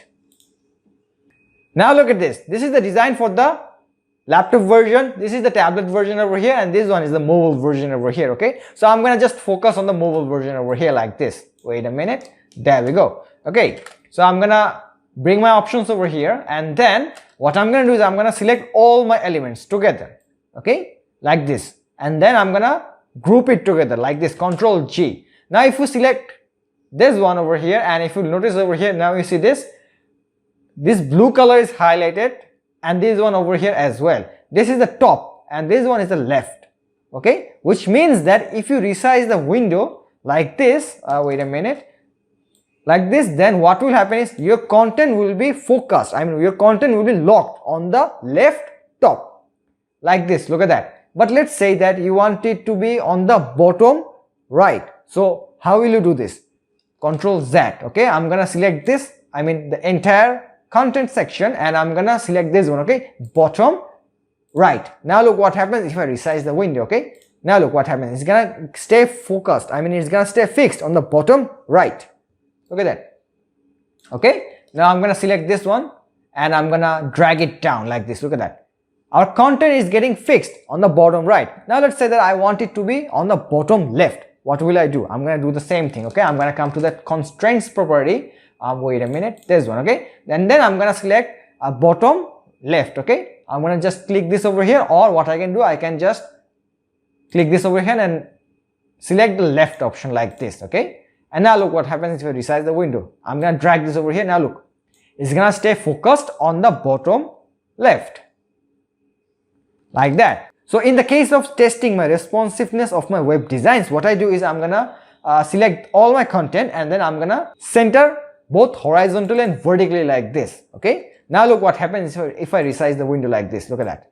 Okay, it stays at the exact center like this. Okay, I do it for all my contents. Wait a minute, let me actually resize it, and I'm gonna select all this content over here like this. Control G. I have grouped them together. I'm gonna select this and I'm gonna enable this option. Okay, center. Same thing for the tablet version as well, like this. Okay, Control G and then center like this. Now there is a plugin named breakpoints. Okay, I'm gonna right click over here and then select this plugins. Okay, you don't have to do anything, just look what I do. Okay, and if you want to test it out, I'm gonna include this section over here. You're gonna come to this section and then test it on your own, how the system works. Okay, so I'm gonna select this plugins option over here, and then I'm gonna select this breakpoints like this, and then it's gonna give me this little window over here. Okay, I'm gonna select new adaptive layout like this, and then I'm gonna define my breakpoints over here, and I'm gonna keep it over here as well. And let me actually, all right, then I'm gonna select this one, and then I'm gonna write over here 414, which is the mobile display breakpoint.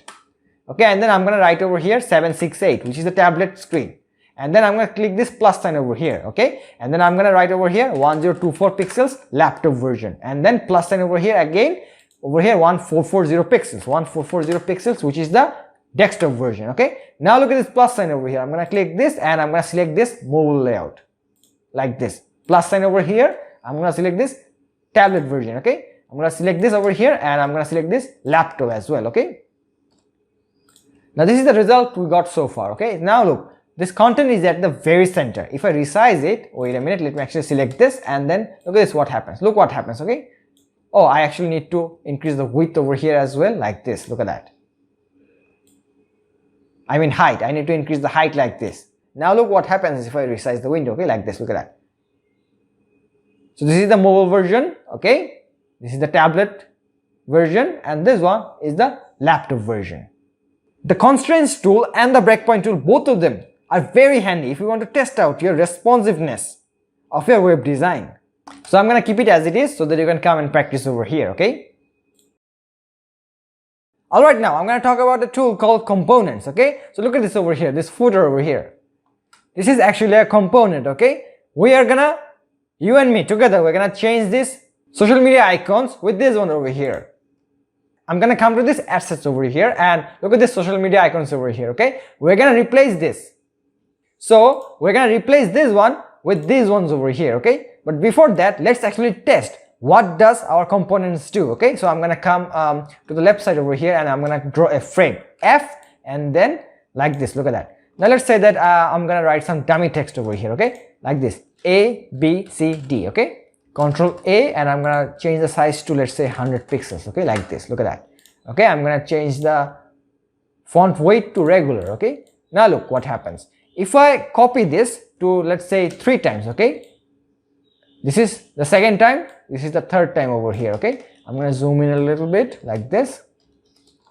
Now look what happens. Let's say that one of many benefits of the components function is that it helps you to stop repeating the same design again and again.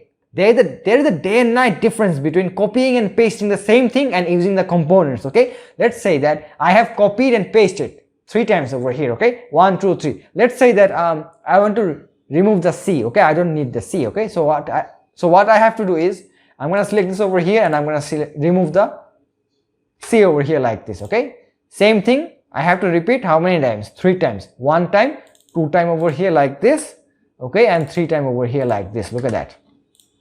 But if I use a component, wait a minute, let me actually remove this from here and I'm going to write ABCD over here, okay? If I write, oh sorry.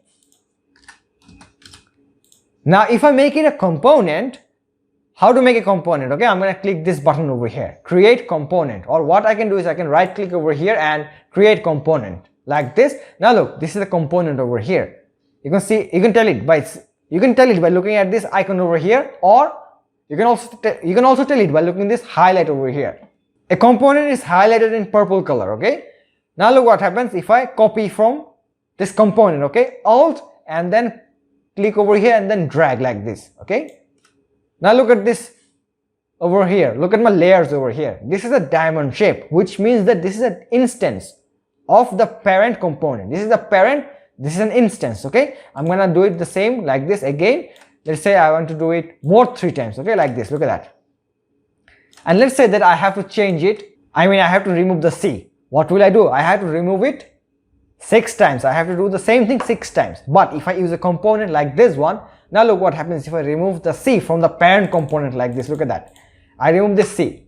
The C is removed in all my 6 designs over here, look at that. By just changing this one over here and nothing else. Everything is changed. This is the main selling point of the components, okay? So I'm going to delete this from here and look at this design over here.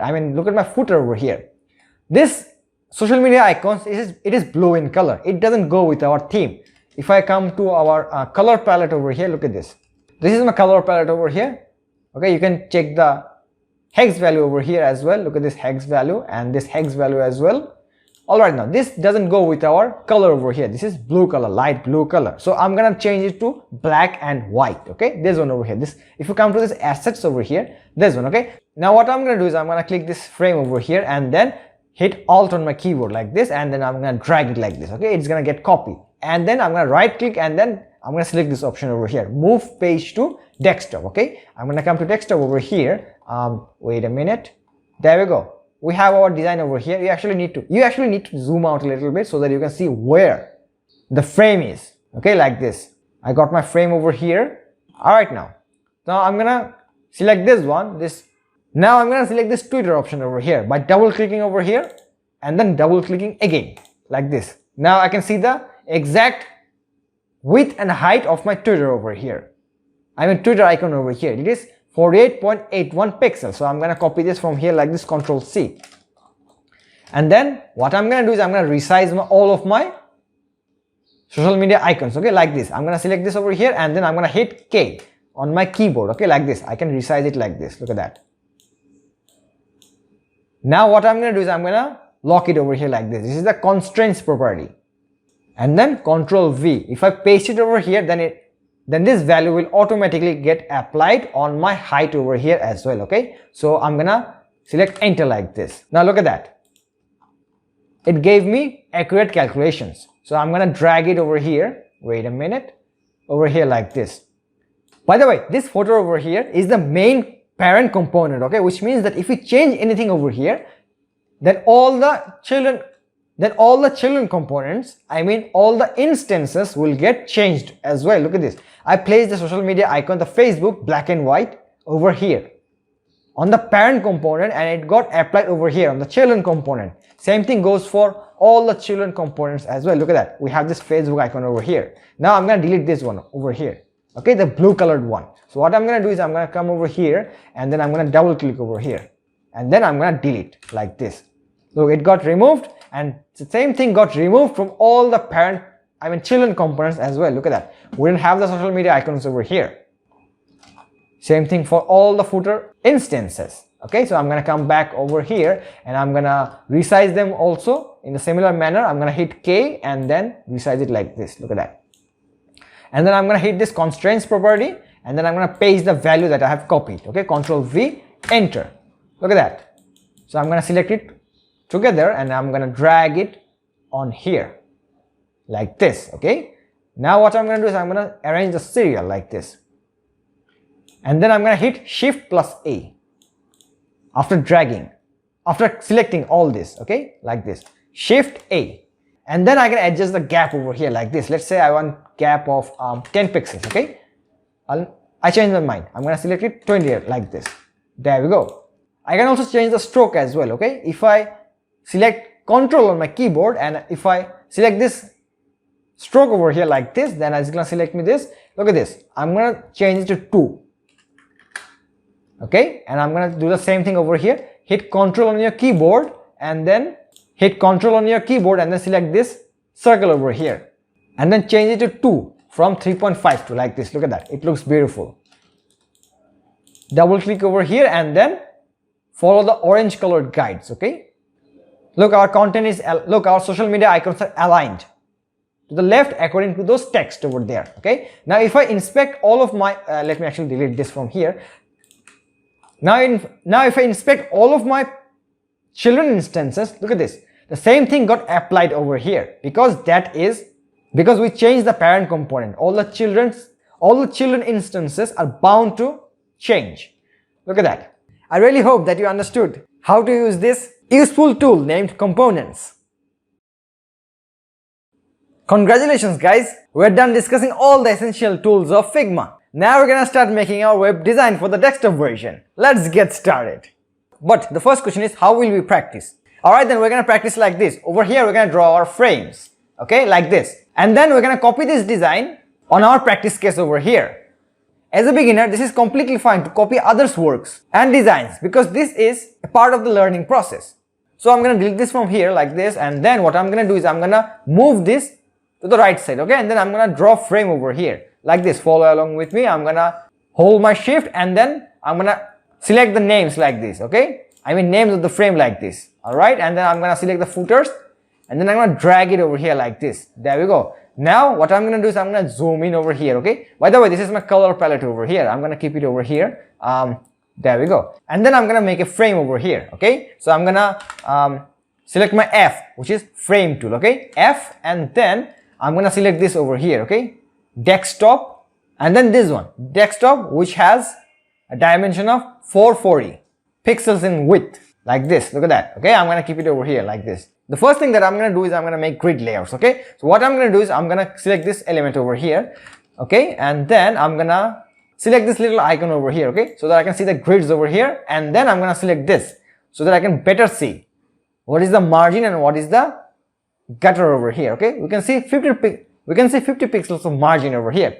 But let's say that in certain scenarios you cannot actually see how much is the margin over here. So what will you do in this case? In this case, what you can do is let me actually show you a trick over here. So I'm gonna come over here. Okay, do you see my text over here and this gap over here? I'm gonna draw a rectangle over here. Let me actually show you. Okay, I'm gonna hit R, and then I'm gonna draw a little rectangle over here, and I'm gonna keep it over here like this, and it's gonna snap inside this. Let me actually zoom in a little bit. so that you can better see how this is working. Alright, so look at this rectangle over here, and then I'm gonna stretch it to this till this side over here, okay, like this. Wait a minute, like this. Look at that, this rectangle is filling that gap over here. Now if I select this over here and if I inspect this rectangle, you can see that this rectangle is 50 pixels in width, which means that here is 50 pixels of gap. So now what I'm gonna do is I'm gonna remove this rectangle from here. Alright, then I'm gonna come to my main design over here, I mean the practice case, and then I'm gonna give this one over here auto layout grid, okay, like this.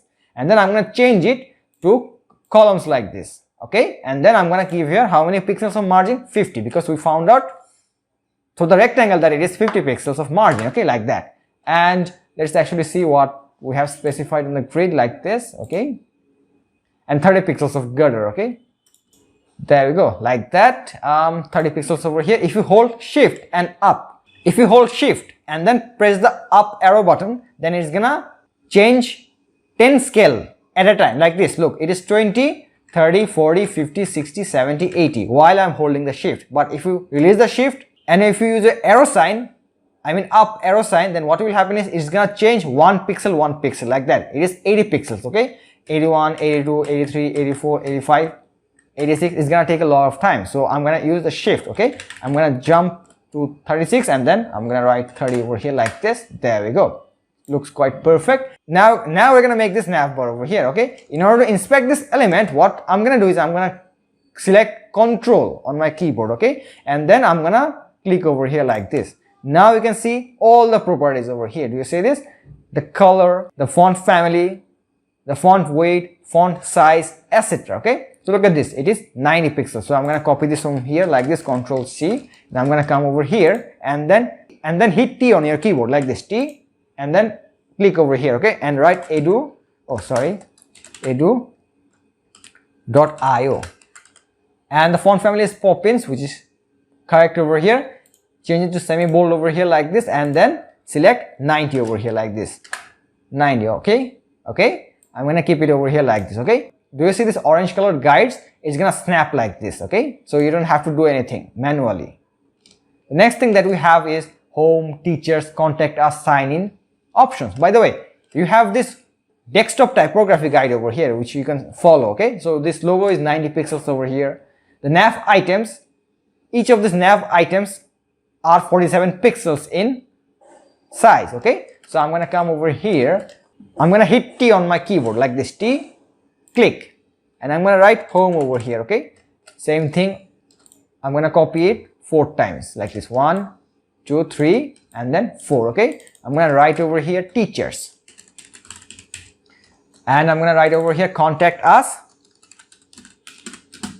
and over here sign in. We also need to change the font weight.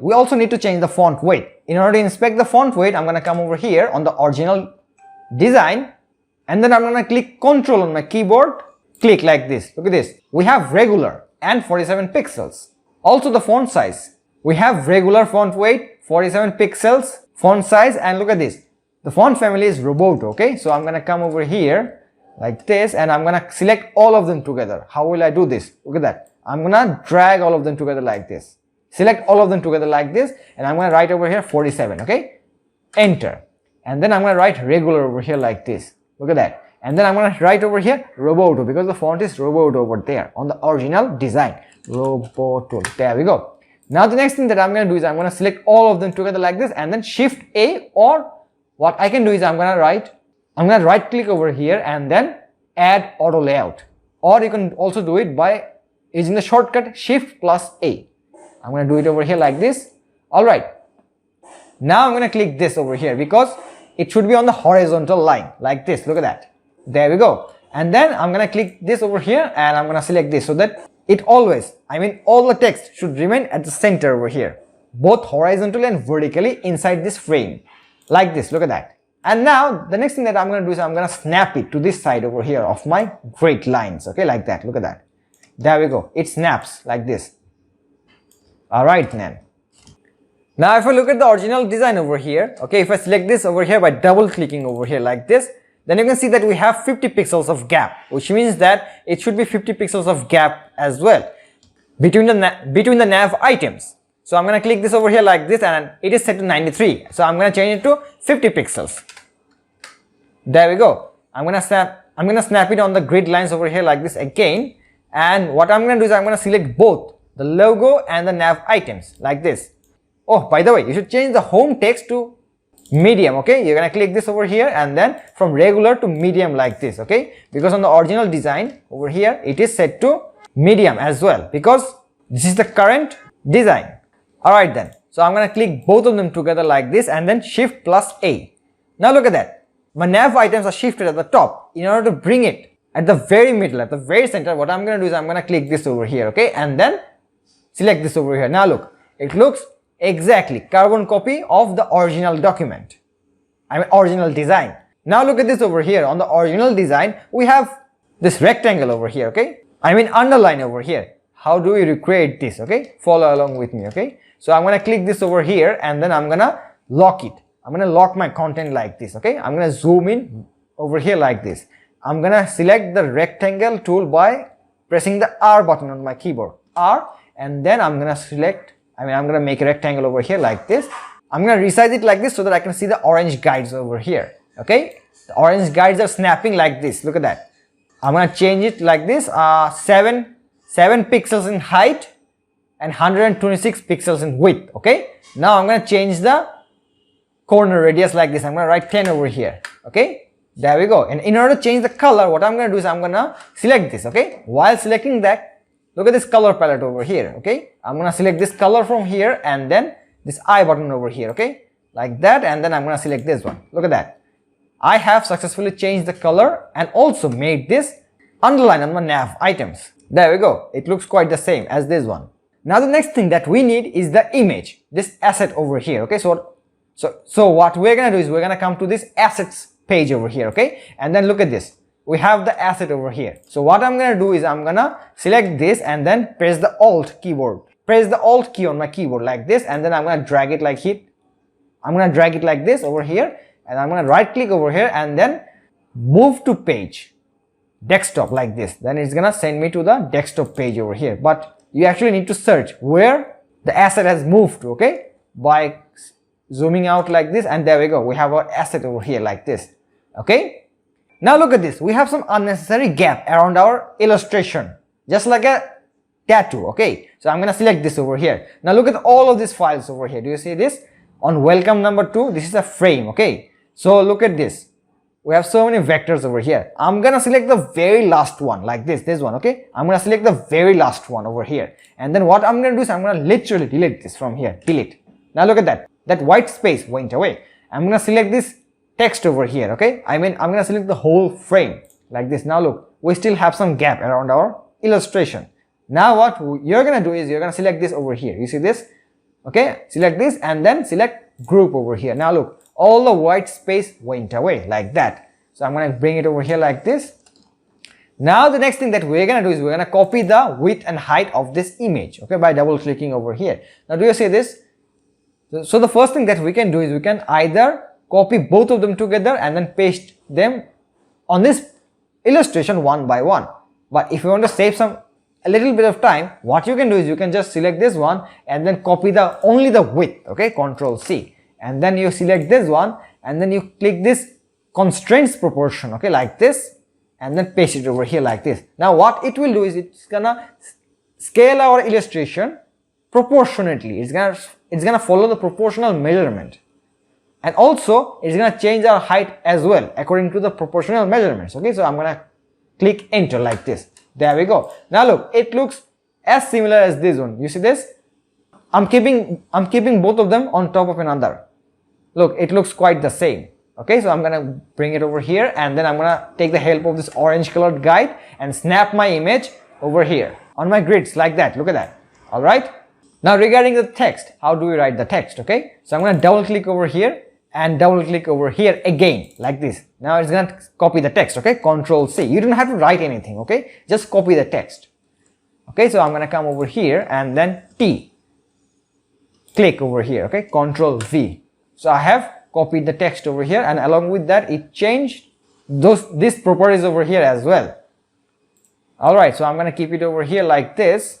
and I'm gonna come back over here like this, double click over here, and if you want to copy something quickly, what you're gonna do is you're gonna double click over here, okay, and then you're gonna hit Alt on your keyboard, Alt, and then drag it over here like this. Look at that, it got copied very quickly like this. Now regarding the button, how to create a button, I'm gonna use the auto layout, okay. So what I'm gonna do is I'm gonna come over here, and then firstly I'm gonna hit the T, okay, click, and I'm gonna write login, okay, sorry, log in. Now let's see the properties of this text over here, okay. Control click like this, 45 pixels, bold, robot, okay. So I'm gonna write robot over here, roboto, and bold over here, 45 here as well, enter. Now look what I'm gonna do, I'm gonna click this over here and then right click, add auto layout like this. Look at that, okay. Now we have a invisible background, so I'm gonna click it over here, and do you see the fill over here? I'm gonna click this fill, I'm gonna select this over here, okay. And do you see my color palette over here? This is actually not complete black, it is actually, it has a color, okay. Do you see this color over here? It is this color. So I'm gonna select this again, and the fill, I'm gonna select this one and this I button over here, and then I'm gonna click over here like this. Look at that, it got very dark. So I'm gonna double click over here on the text, or control click like this, okay. So and then this is set to black. I'm gonna select this and F 6 times or 3 times. You can also write it 3 times, F, enter. Look at that, we have white colored text inside our black colored button. So I'm gonna click this over here, and I'm gonna set some border radius, okay, I mean corner radius. Let's set it to 18 pixels, okay. Let's actually see the original one, it is actually 18 pixels, okay. And width is this one, so I'm going to copy the width from here, Control C, and the height is 105 pixels, okay. And I'm going to paste it over here. Look at that, you cannot actually change it over here, but in this cases what you can do is you're going to come over here and just drag it over here like this, a little bit, not too much, and you can see this, it got unlocked and the height is locked. In order to unlock that height, you're going to click over here like this, and you're going to drag it like this. Look at that, the height and width, both of them got unlocked, okay. So I'm going to paste the width over here, Control V, enter, okay. Don't worry, we're going to change the properties, okay. And the height should be wait a minute, it should be, I guess, 72, 105, okay. I'm going to select this and 105, enter. Now look, we need the text to be at the very center. Do you remember this property over here, this little icon? I'm going to select this and I'm going to click this over here, so that it gets centered at the very middle like this. Look at that, both horizontally and vertically. Look at that, we got our solution over here. Alright, so I'm going to keep the button over here, and I'm going to replicate another button. How do I do this? Alt on your keyboard and drag it like this. Look at that, and I'm going to write over here what? Come on, tell me. Sign up, this one, okay. Wait a minute, sign up, okay. So always turn this one on, so that extra white spaces gets reduced and the button stays, I mean the button text remains at the very center, okay. So I'm going to click it over here again, so that this is enabled, okay. Auto width is enabled. So what this does is it removes all the extra white spaces, so that your button looks proportional, aesthetic. So now look at this, even if we have our buttons like this, what we're going to do is we're going to use auto layout, okay. So I'm going to select both of them together and Shift plus A like this. Look at that, okay. And then I'm going to click this over here and then center over here like this, so that it always remains at the center.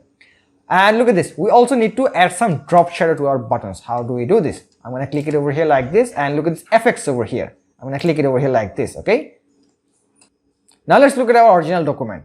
What is the property of our effect? The drop shadow effect, okay. So I'm going to select this button over here like this, wait a minute, like this, and then I'm going to select this drop shadow over here. So it is set to 10 on the X, Y is 10, and the blur is 4 over here, okay. So I'm going to come to this practice over here, and then I'm going to select the button, I'm going to select this drop shadow, I'm going to set over here 10 like this, the blur is 4, that's fine, and for the Y it should be 10 like this. There we go. Now in order to transfer this blur radius to this button over here, instead of doing it again, instead of repeating the same thing, what you're gonna do is you're gonna click over here, double click over here, and then look at this. I'm gonna double click over here, and then I'm gonna right click over here, and then copy / paste, okay. I'm gonna copy the properties, and I'm gonna double click over here and right click and then I'm gonna paste the properties over here like this. Look at that, I have successfully transferred the box shadow of the first button to the second button over here like that. Look at that. This is how the copy paste properties works. Okay, so far so good. Now let's look at the gap between the buttons on the original document. Okay, so I'm gonna come over here. Now instead of looking at the auto layout, what you can do is you can just select this second button over here and then Alt. You hit Alt, and wherever you place the mouse, it's gonna show that distance between that button and the element like this. Look at that. I'm gonna keep my mouse on the first button over here. Let me show this to you again. Okay, so I'm gonna double click over here and double click again, or just hit Ctrl on your keyboard and then left click, sorry, like this, and you're gonna hit Alt on your keyboard. Okay, and you're gonna place your mouse on the first button over here. Now look at this. Let me actually zoom in. Okay, look at this. We have 53 pixels of gap between the first and the second button. So I'm gonna come over here. As you remember that we have enabled auto layout on our buttons over here, so I'm gonna click this over here, and then I'm gonna come over here and write 53 pixels of gap. Okay, 53, enter, like that. Look at that. Now regarding the gap between our text over here and the text over here, I mean the first text and the second text, what you're gonna do is you're gonna do the same thing. Okay, I'm gonna come over here like this. I'm gonna control click like this, and then I'm gonna hit Alt on my keyboard, Alt, and then I'm gonna put my mouse on this second text. Look at that, we have 41 pixels. I can see 41 pixels of gap. So I'm gonna come over here, and instead of doing manually, just select both of them together like this and Shift plus A, and then you click this option, and then you're gonna do it like this. Okay, you're gonna keep it at the middle left like that. Look at that. Okay, so how much was the gap again? 41, right? So I'm gonna come over here, and do you see this option after clicking this? 41 pixel like that, 41, enter. There we go. Now let's look at the difference, I mean the distance between the buttons and the text. Okay, I'm gonna select this button over here, and then same process. Okay, Alt on your keyboard, and then select that text over here like this. Look at that, 41 pixels as well. So I'm gonna come over here, and I'm gonna select this and the button like this. Look at that, and then Shift plus A. Now I'm gonna write 41 over here, enter. There we go. Look at that, we have successfully copied the design from the main design to our practice case over here. Now we actually need to align our content according to these gaps and various properties, right? So I'm gonna click on here, okay, this block over here, and then I'm gonna click Alt on my keyboard. Same process, right? So I'm gonna keep my mouse at the bottom so that I can see the gap between my screen and the content. Look at that, it is 109 pixels over here. You see this 109 pixels?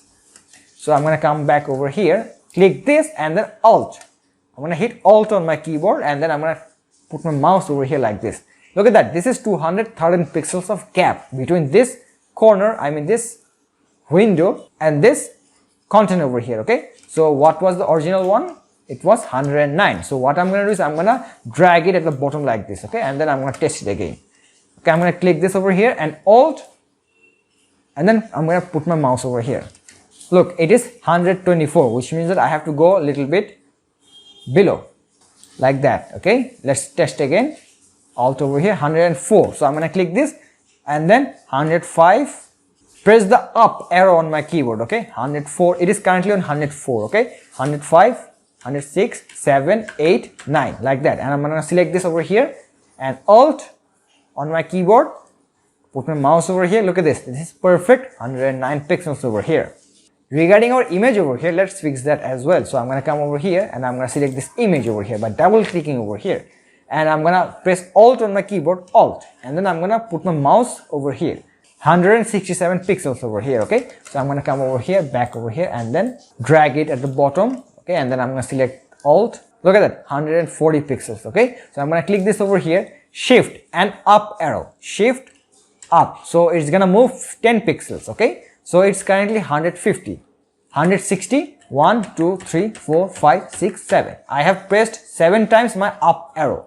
Now look at that, I'm gonna click this over here and Alt. I'm gonna put my mouse over here like that. Look at that, 167 pixels of gap between our image, I mean illustration, and the bottom screen. Now look at this original design over here. Do you see these little doodles over here? Do you see these little flakes over here? How to recreate them? let me show you. Okay, so I'm gonna zoom out and I'm gonna come to this assets page over here. Okay, so now look, I have actually included this flakes illustration over here. Okay, so I'm gonna click this and then I'm gonna copy this like this, alt drag like this. Okay, right click, move page to desktop. Okay, so I'm gonna come to desktop over here, zoom out and look where the file is. Okay, the file is over here, I mean the frame is over here. Okay, so I'm gonna click it over here like this and I'm gonna bring it back over here like this. Wait a minute, there we go. Now look, I'm gonna zoom in into the main file. Okay, like this. Now look at that, we have this triangle over here, circle over here, and then this wave pattern over here. How to recreate that? So I'm gonna come to this flakes image over here, and first of all, what was it? Triangle. Okay, so I'm gonna copy a triangle from here. Look at that, we have a triangle over here. So I'm gonna hit Control on my keyboard and then click over here like this.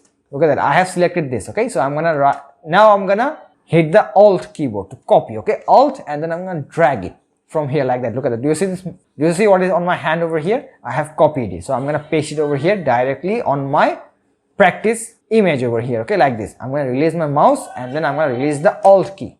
There we go. Now the next thing is I have this circle over here. Okay, now in order to select the circle, look at the circle over here. I'm going to select this, Control click and then Alt drag like this. Okay, now I'm going to come over here and I'm going to select this over here, and then I'm going to increase the size a little bit. How to do that? I'm going to hit K on my keyboard and then I'm going to drag it like this a little bit, and then it's going to become a little bit bigger. Okay, now what do we have? We have this wave pattern over here. Okay, so I'm going to come over here and I'm going to select this wave over here. Now now look at this, is a little bit tricky. Okay, so this wave is actually multiple icons together. Okay, if I control and click over here, now look at this whole wave doesn't get selected. Okay, just a single part gets selected. So in this case, what should you do? You're gonna hit Control and Shift, both of them together. Okay, like this, Control Shift and then click like this, click click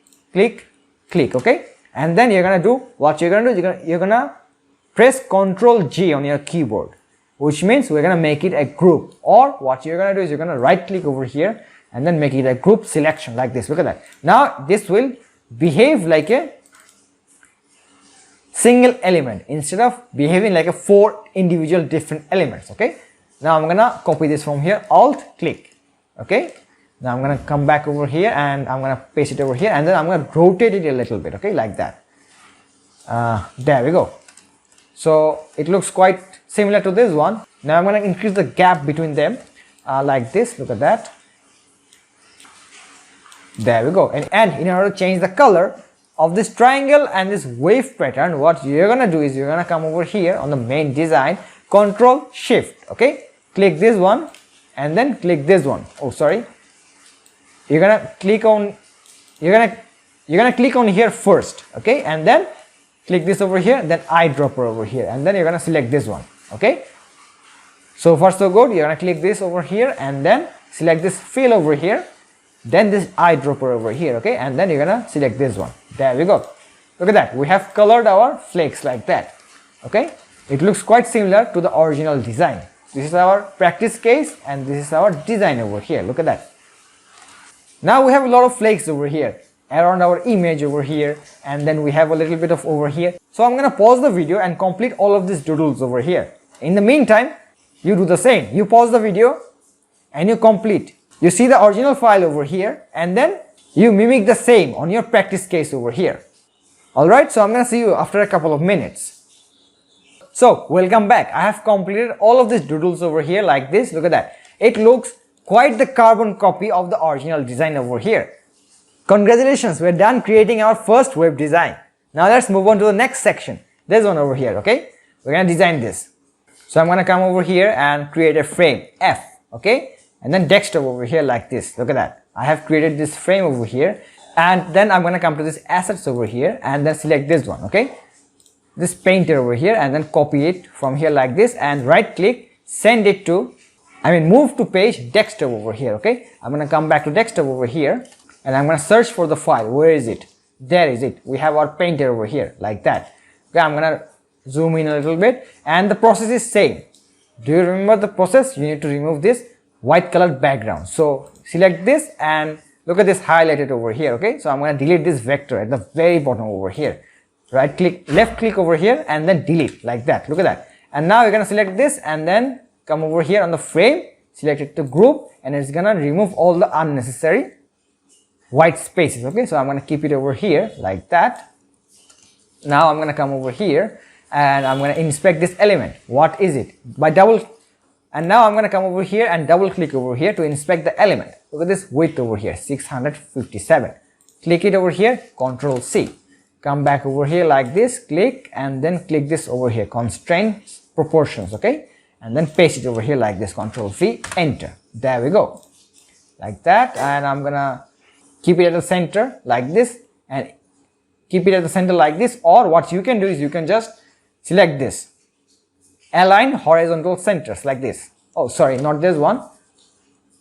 This one, align vertical centers like this. And it's gonna get snapped to the very center vertically, okay? There we go. And regarding this text over here, what I'm gonna do is I'm gonna control click over here like this, and then I'm gonna hit Alt on my keyboard, drag it like this. Look at that. I'm gonna keep it over here like this, okay? Same thing. I'm gonna do the same thing for this text over here as well. Control click and then hit Alt drag like this. Look at that. The process is same. You're gonna click over here and then Alt and then move your mouse to this first text, okay? How many space do you see? It is 80 pixels, okay? So I'm gonna come over here and Shift A like this, and I'm gonna keep it at the very middle over here like this. I'm gonna click this. There we go. And it should be how much gap? 80 pixels, right? It is currently set to 51 pixels. So write 80 like this, okay? Enter. There we go. And then I'm gonna come back to this button over here. So I already have this button. We already created the button. So I'm gonna come over here and double click on this button. Double click on this button. Double click again over here. Okay. So I'm gonna copy this button by hitting Alt and then drag like this. Look at that. Okay. I'm gonna keep it over here. Release it. And I'm gonna change the text to get started. Okay, like that. Double click over here. Get started. Alright, now looks quite good. So what I'm gonna do is I'm gonna click on this button over here and then Alt on my keyboard, and then I'm gonna put my mouse on this text. Look at this. How much gap do we have? We have 80 pixels of gap. So I'm gonna come back over here and give 80 pixels of gap as well. Okay, so in order to do it quickly, I'm gonna click it over here like this, Shift plus A. Okay, and then I'm gonna click over here and I'm gonna keep it on the very middle like this, and then I'm gonna write 80 over here. It is actually set to 81. 80, enter. There we go, we're done. And regarding the flex, and regarding this little flakes over here, I'm gonna pause the video and complete it. You do the same. You pause the video and create these flakes over here, as I have showed you how to create these flakes. So then I'm gonna see you in a couple of minutes. So far so good. We actually forgot to include the layout grid. So what I'm gonna do is I'm gonna click over here and then layout grid enable by clicking it like this, okay? And then I'm going to click over here and then change it to columns, okay? Oh, sorry, not rows, columns like this, and I'm going to set the margin to 50 pixels over here like this, okay? And then gutter should be 30 like this. All right, now we're going to snap. Now we're going to snap the content to the very right side over here like this, and then we're going to snap this image, this illustration, to the very left side over here like this, okay? There we go. Looks quite good. We're done with this section over here. Now I'm going to show you how you can make cards.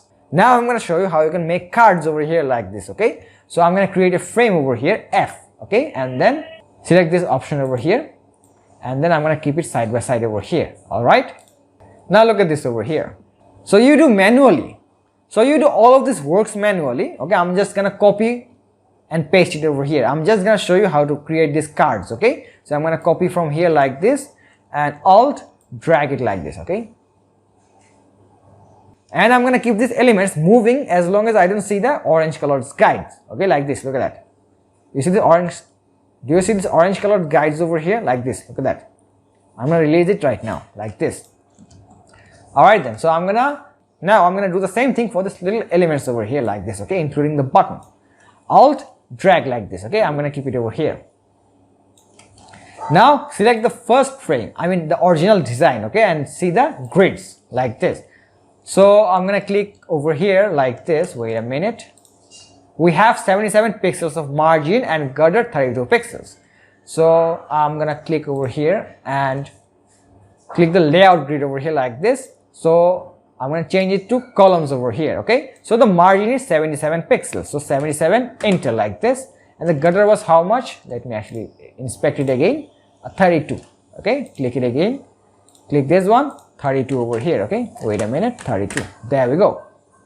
And we should have how many columns? 3 columns. Okay, click this, 3, enter. All right, now what you're going to do is you're going to click over here and remove this columns like this and double click over here on the cards. Look at this width and height. Look at this one. Look at the width and height of our card number 1. Okay, it is 400 in width by 633 in height. So I'm going to come back over here and I'm going to select a rectangle by clicking R on my keyboard. Okay, click over here like this. Width should be 400. Okay, enter. And what should be the height? Let's actually inspect like this. 633. Okay, so click over here like this, write 633, enter. There we go, we have our cards. Okay, I'm gonna place it over here like this, and now what I'm gonna do is I'm gonna remove the color. You see this color, it is dark gray color. Okay, so I'm gonna snap it over here on my layout grid. Okay, and then I'm gonna remove, in order to remove the color, you click this minus sign over here like this, and in order to see the rectangle, you click this stroke over here. Okay, and then select it to 3 pixels like this, or perhaps even 4 would do.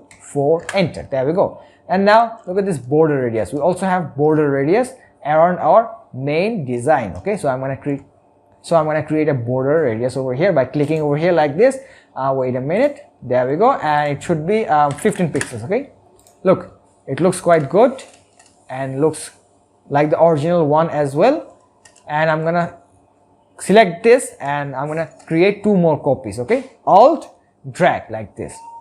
Do it again, Alt and drag like this. There we go. I'm gonna keep it at the top over here like this. I'm gonna take it off the top as well, and look at this.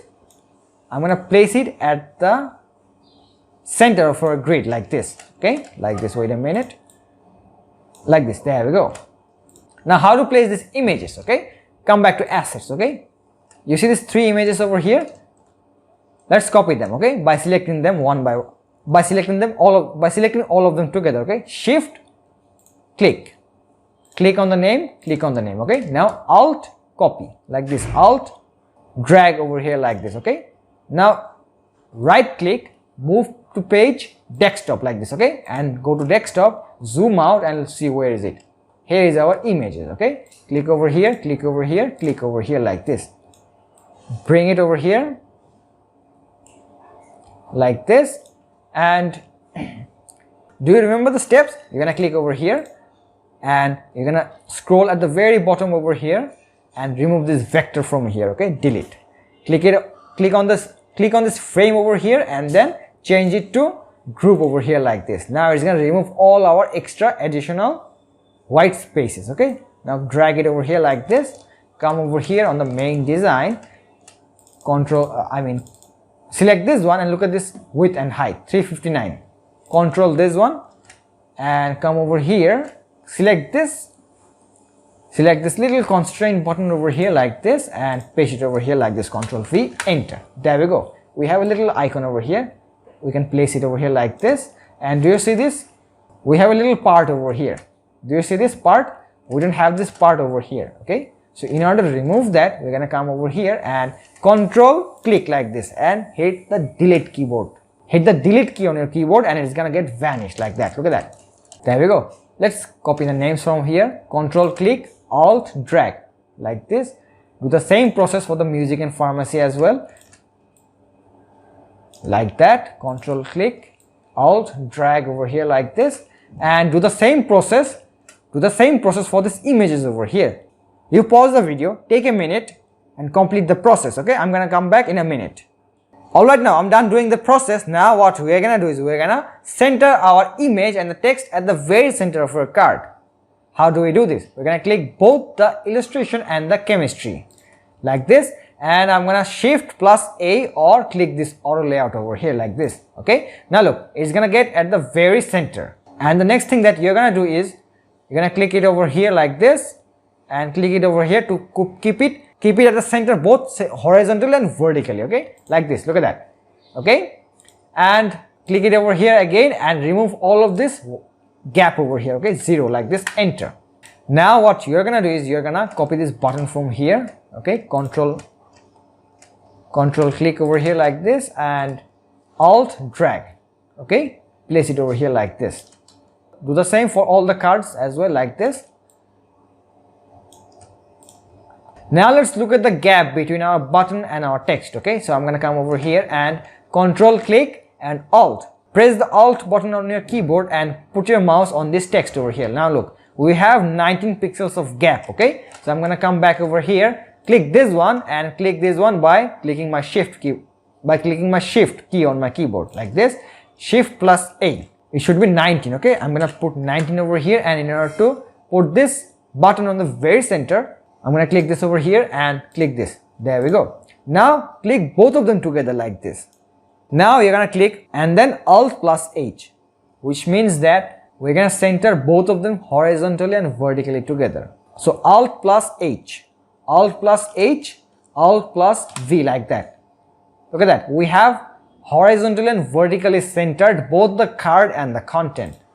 Okay, like that. And I'm gonna select both of them together, and I can either group them together in a group, or I can also use the auto layout. So I'm gonna just use the group. Okay, Control G, like that. It became a small group over here. Now you duplicate the same process and fix these cards over here. Okay, I leave this to you. Do you see this design over here? This is the same as number 1 over here and number 2 over here. Okay, so you're gonna do this on your own. Also, I believe that you can make this footer over here, so I'm not doing this, I'm just keeping this for you. Now let me show you how I made these cards over here. Okay, so I'm gonna come back to my assets over here, and I'm gonna come to let's say that I want to select just the first one. Okay, I'm gonna select this and alt drag over here like this. Okay, right click, move to page desktop. Okay, like this, it moved to my desktop. Let me zoom out. Here is my asset over here. I'm gonna keep it over here. Oh, by the way, what you're gonna do is you're gonna move this to the right side by clicking over here, shift click like this. Okay, you're gonna select all of them together like this, and you're gonna move it like this. There we go, it got moved over here like this.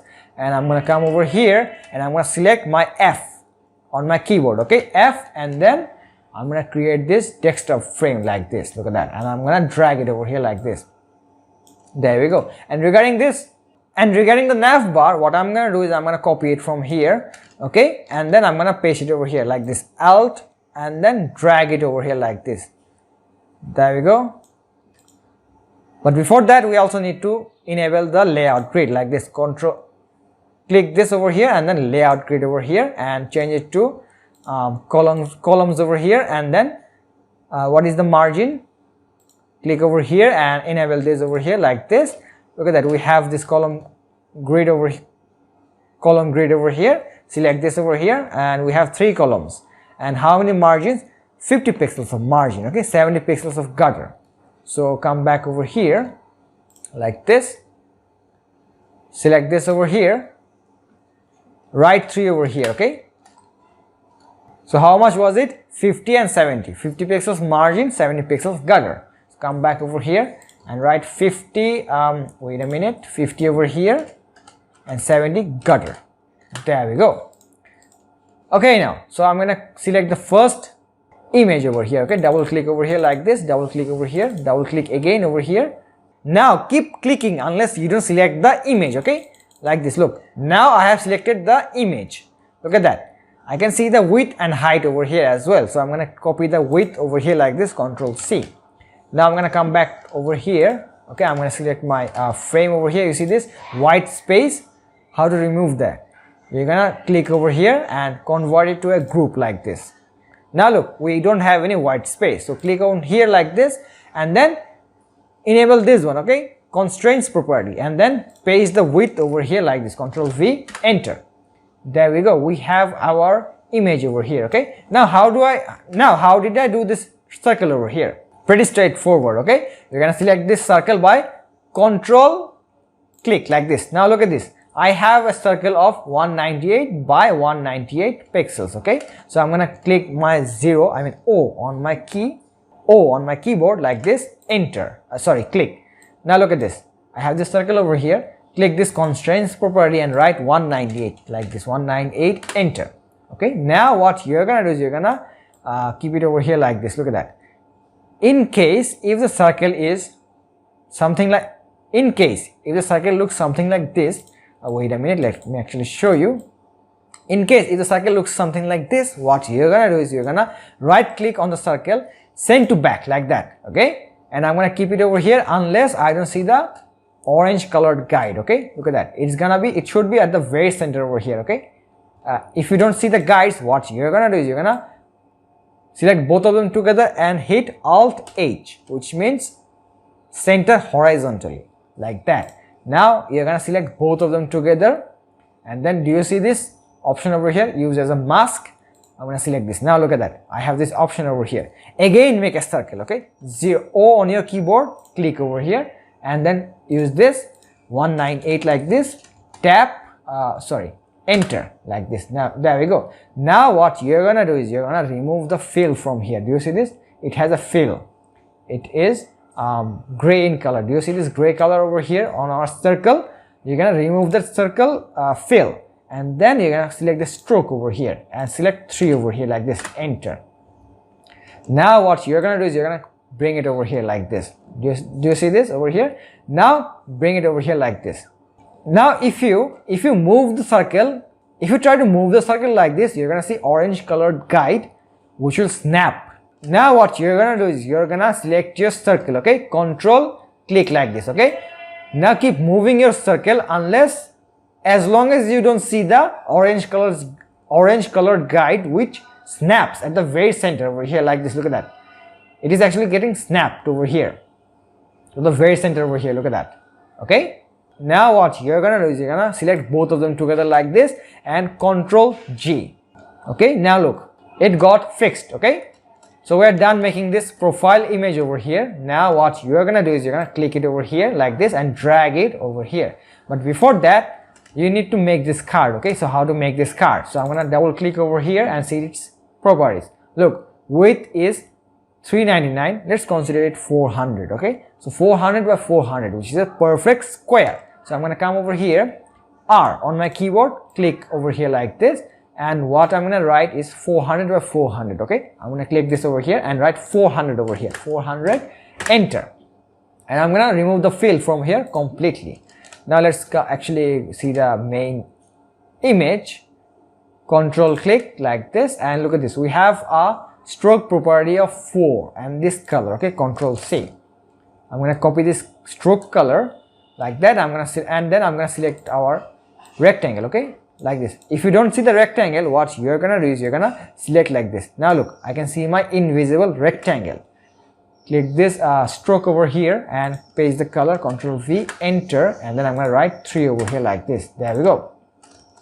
Now regarding the shadow, what you're gonna do is you're gonna click over here. You can just copy and paste the shadow, or what you can do is you can select this over here like this and then click this FX over here. Okay, and drop shadow, write 10 over here and 10 on the y-axis as well like this, enter.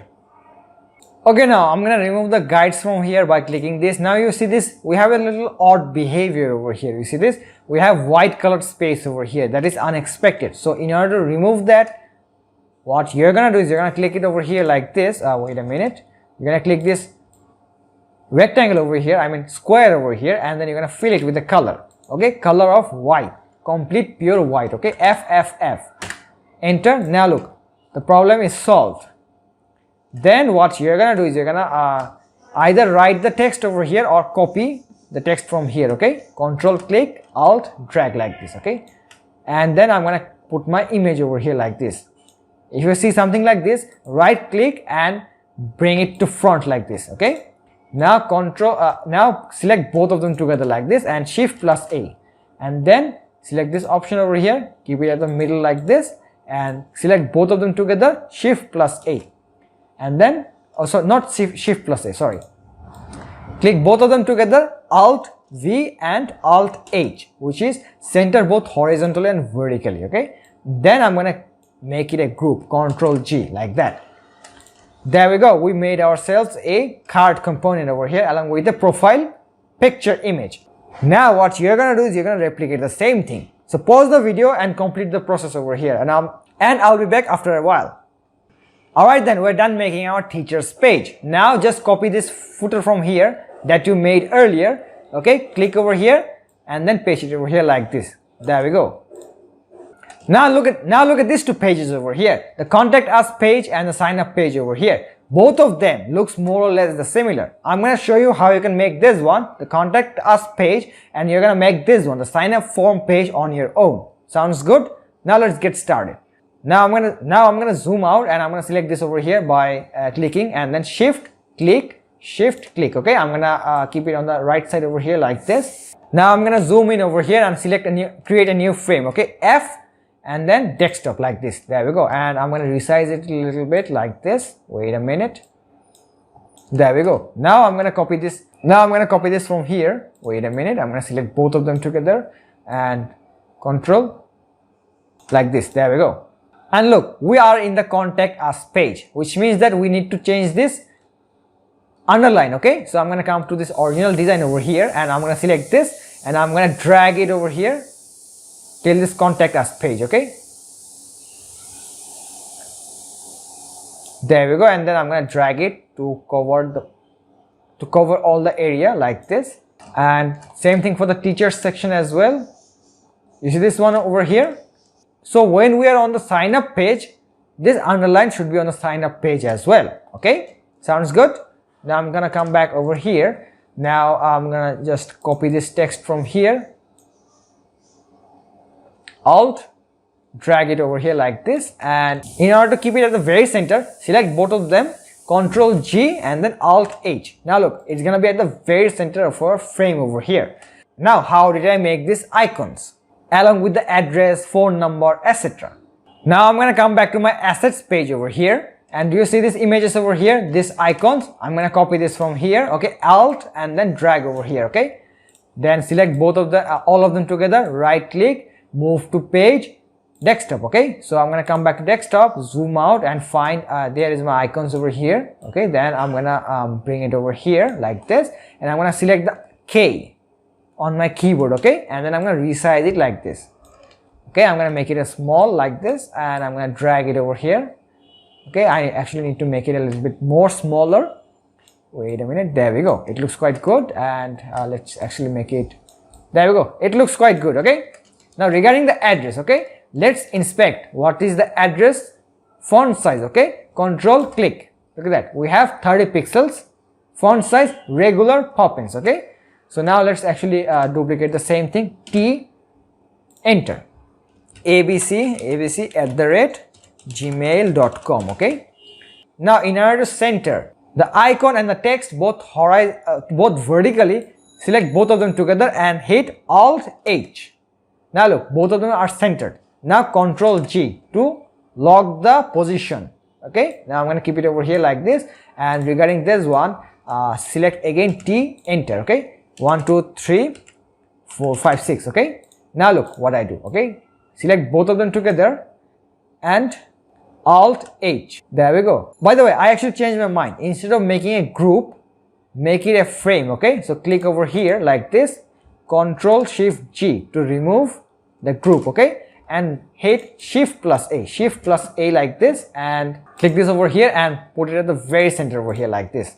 Now come back over here, let's inspect this one. What is the gap between our text and the image over here? Okay, let's inspect by clicking on here and then Alt, put your mouse over here, 31 pixels. Okay, so come back over here, click this, write 31 over here, 31, enter. There we go. Same thing goes for here as well. Select both of them, Shift plus A, and click this over here. It's gonna be 31 over here, 31, enter. There we go. Keep it over here for now, and let's look at this one. It should be ABC, comma DEF. Okay, so T, click like this, ABC, comma DEF. Okay, select both of them together like this, Shift plus A, keep it at the center like this. There we go. And now select all of them together like this. Okay, Shift plus A, and then keep it at the center over here like this. In order to move it at the very center, hit Alt plus H like that. Change the gap a little bit to, let's say, 180 pixels like this, and click over here and again do Alt plus H, which is center horizontally. Or you can also use these options over here as well.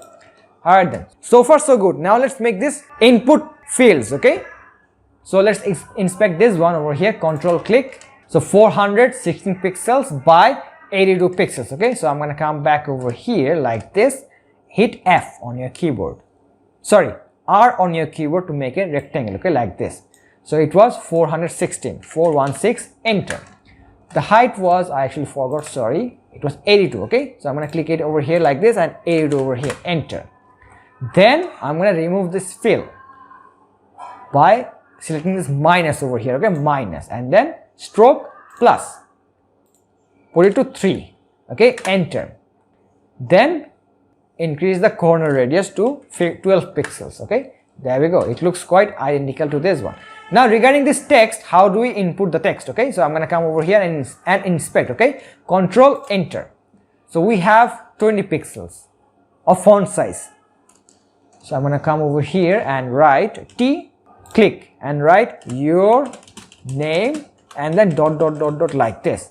Okay, it should be 20, so it is 20 over here. And now let's center it over here. So select both of them together and Alt H, or not Alt H, sorry, Alt V like this. Okay, now I'm gonna keep it, I'm gonna keep the text, sorry, not this one, keep the text over here like this. There we go, it looks quite good. And I'm gonna come back over here, and do you see this? It looks, this is the original design. Do you see this color over here?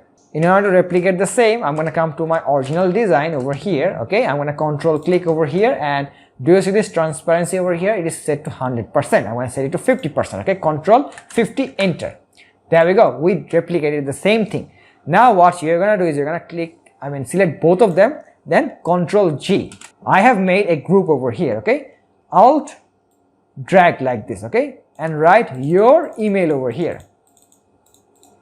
email over here like this. Okay, there we go. Now how do we make this text over here? The same process. Okay, I'm gonna control click over here and see it's inspect the elements. Okay, 414 by 210. This is the dimension over here. So let's do it. So I'm gonna click over here and copy it like this over here like this, and I'm just gonna simply drag it over here like this. There we go, and I'm gonna click over here and control shift G to release the grouping like that. I'm gonna write over here your message here, message here. Okay, now I'm gonna select this option over here. Do you see this option? Auto width. There we go, and I'm gonna keep it over here like this. Then control G to lock our positions. All right, looks good.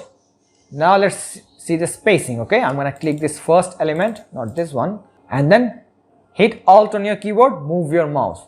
So from here to here it is 50, from here to here it is how much? 46. Okay, let's duplicate the same.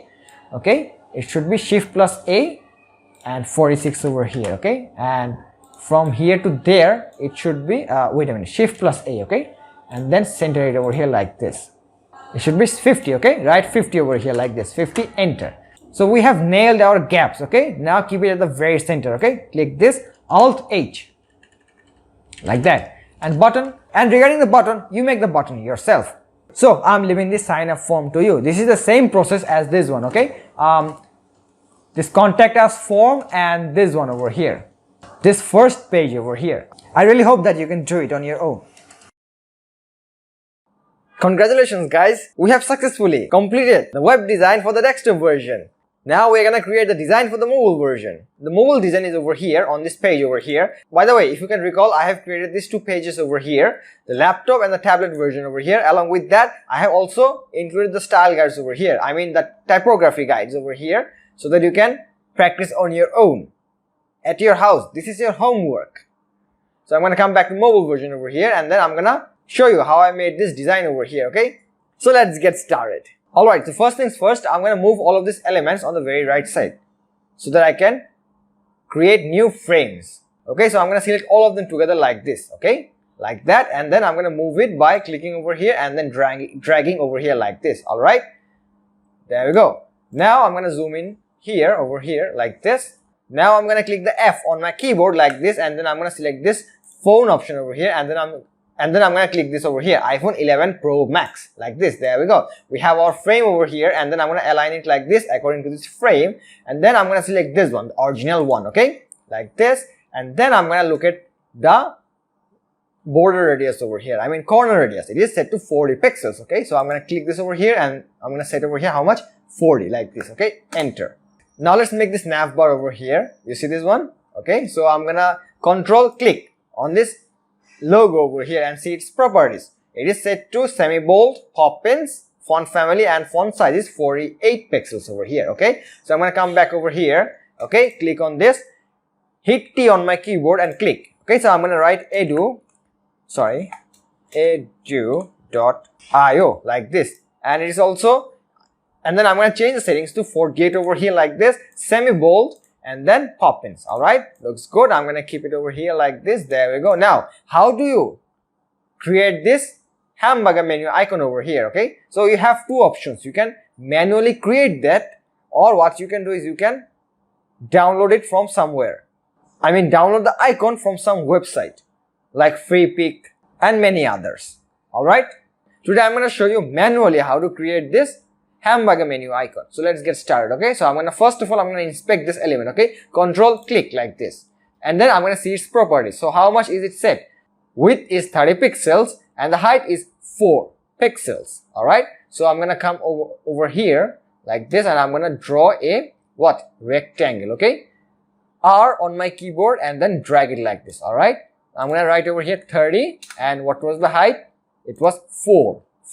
Enter. There we go. Now I'm going to set it to which color? Tell me. Not black. It is this color. I'm going to come to this desktop option over here, and I'm going to come to my color palette over here. You see this color over here. Okay, so I'm going to click it over here and copy it like this. All right, so I'm going to go back to the mobile version, and I'm going to come over here and I'm going to paste it over here like this on this section. Okay, Control V, enter. Boom. Now I'm going to create it 3 times. Okay, I mean replicate it 3 times. Okay, 1. So how I did this? Okay, let me show you. Control Z. First of all, you're going to hit Alt on your keyboard. Okay, and then drag your mouse like this. Okay, there we go. And then do the same thing again like this. Alt on your keyboard and drag. There we go. Now let's come to the original one over here, and what you're going to do is you're going to control on your keyboard and click like this. Okay, now hit Alt on your keyboard and then move your mouse to this portion over here, I mean the second line. Okay, so that you can see the gap between the first and the second line. It is how much? 5 pixels. Okay, so I'm going to come over here, and what I'm going to do is I'm going to multi-select all of them like this. Okay, and Shift plus A. Now center it like this, and then I'm going to click it over here, and you see this gap property. I'm going to set it to 5. Enter. There we go.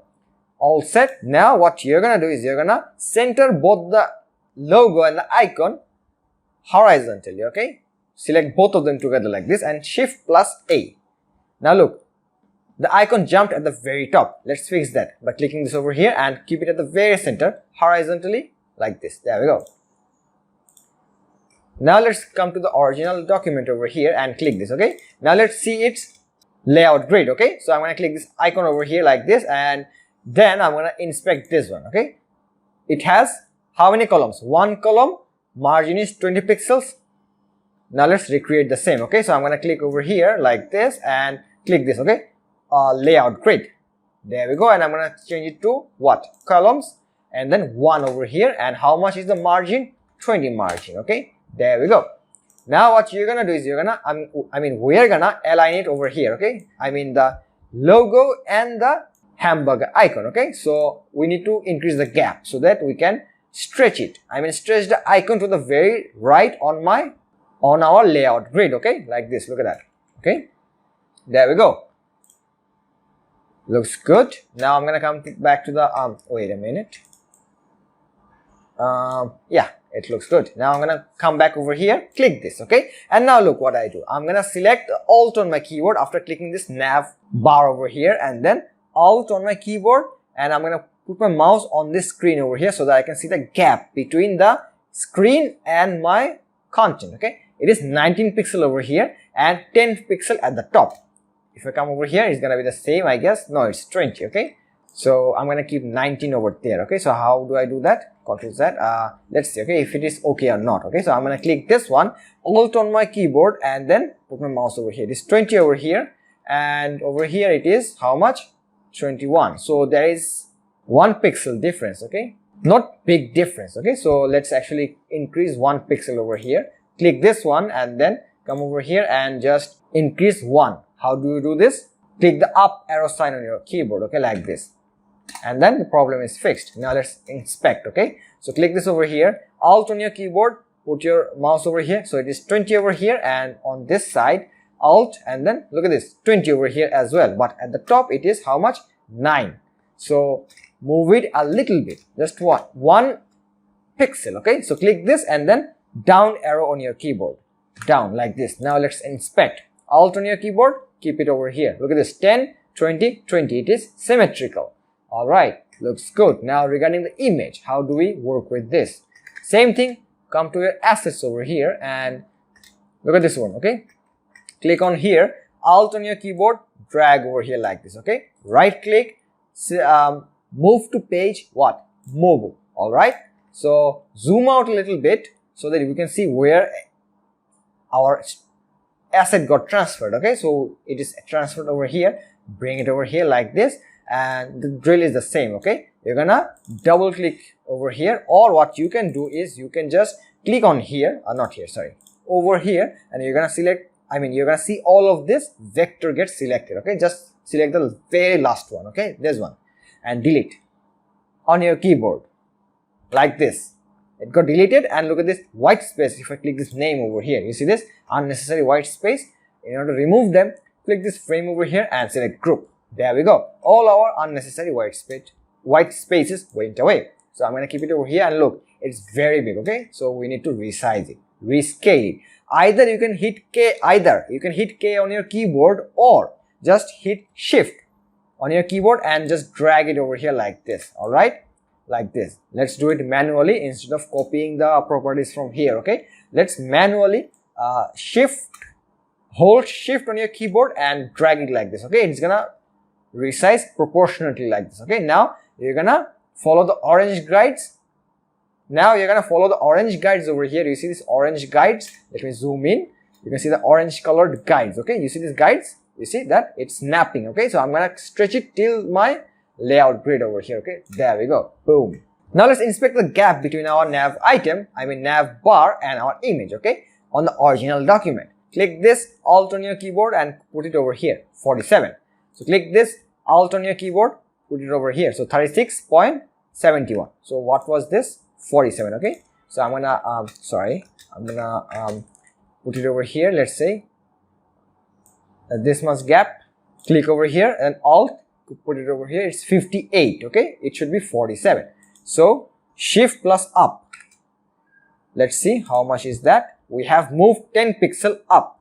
So Alt on your keyboard, this 48. So it was 47. So click again and press up arrow sign 1 time like this. Now look, it's equal measurement. All right.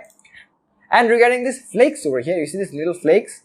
Okay, you're gonna put them on your own. Okay, so I'm gonna leave it as it is because I showed you how to recreate these doodles over here, these flakes over here. Okay, what you're gonna do is you're gonna come to this assets over here. Okay, and then you're gonna use this assets over here. Okay, all right, so let's come back to the mobile over here. Now let's duplicate this text over here and create the button. All right, now click this, Alt on your keyboard and drag over here like this. Okay, by the way, I also give you this chart over here, the typography guide, like what should be the font size of the logo, then the large text, small text size, button, etc. So that you can make all the elements with accurate calculations. Okay, so zoom out and come over here. All right then, so what we are gonna do is we're gonna copy this over here as well. Okay, like this, click over here, Alt, drag like this. All right, there we go. Now let's see how to create this button over here. Okay, the same thing. Okay, what you're gonna do is you're gonna hit T on your keyboard. Okay, then click like this. Now you're gonna write log in like this. Okay, now come over here and inspect the original document. Click hit Control and then click. Now look, we have font size of 24, Roboto, bold. Alright, so come over here, write 24, Roboto, and then it should be how much? Bold. There we go. And we're gonna change the color to white because the original button is white in color. Alright, like this, F 3 times or write 6 times. Okay, it looks invisible. Now what you're gonna do is you're gonna hit Shift plus A on your keyboard and make auto layout like this, Shift plus A. Okay, in case if you can't find your invisible button over here, do this. Okay, if you select like this, then you can select your button. Alright, now come at the bottom over here and hit fill and fill it with the color black, 0, 0, 0, enter. There we go. Now we can see our button. Okay, so come over here, control click. Look at the height. It is 55.41. Let's consider it 55, and the width is 374, which stretches from the very left to the very right to our layout grid. So what is the border radius? 9.49. Okay, so click over here, write the border radius, corner radius 9.49. Alright, there we go. Now the height is how much?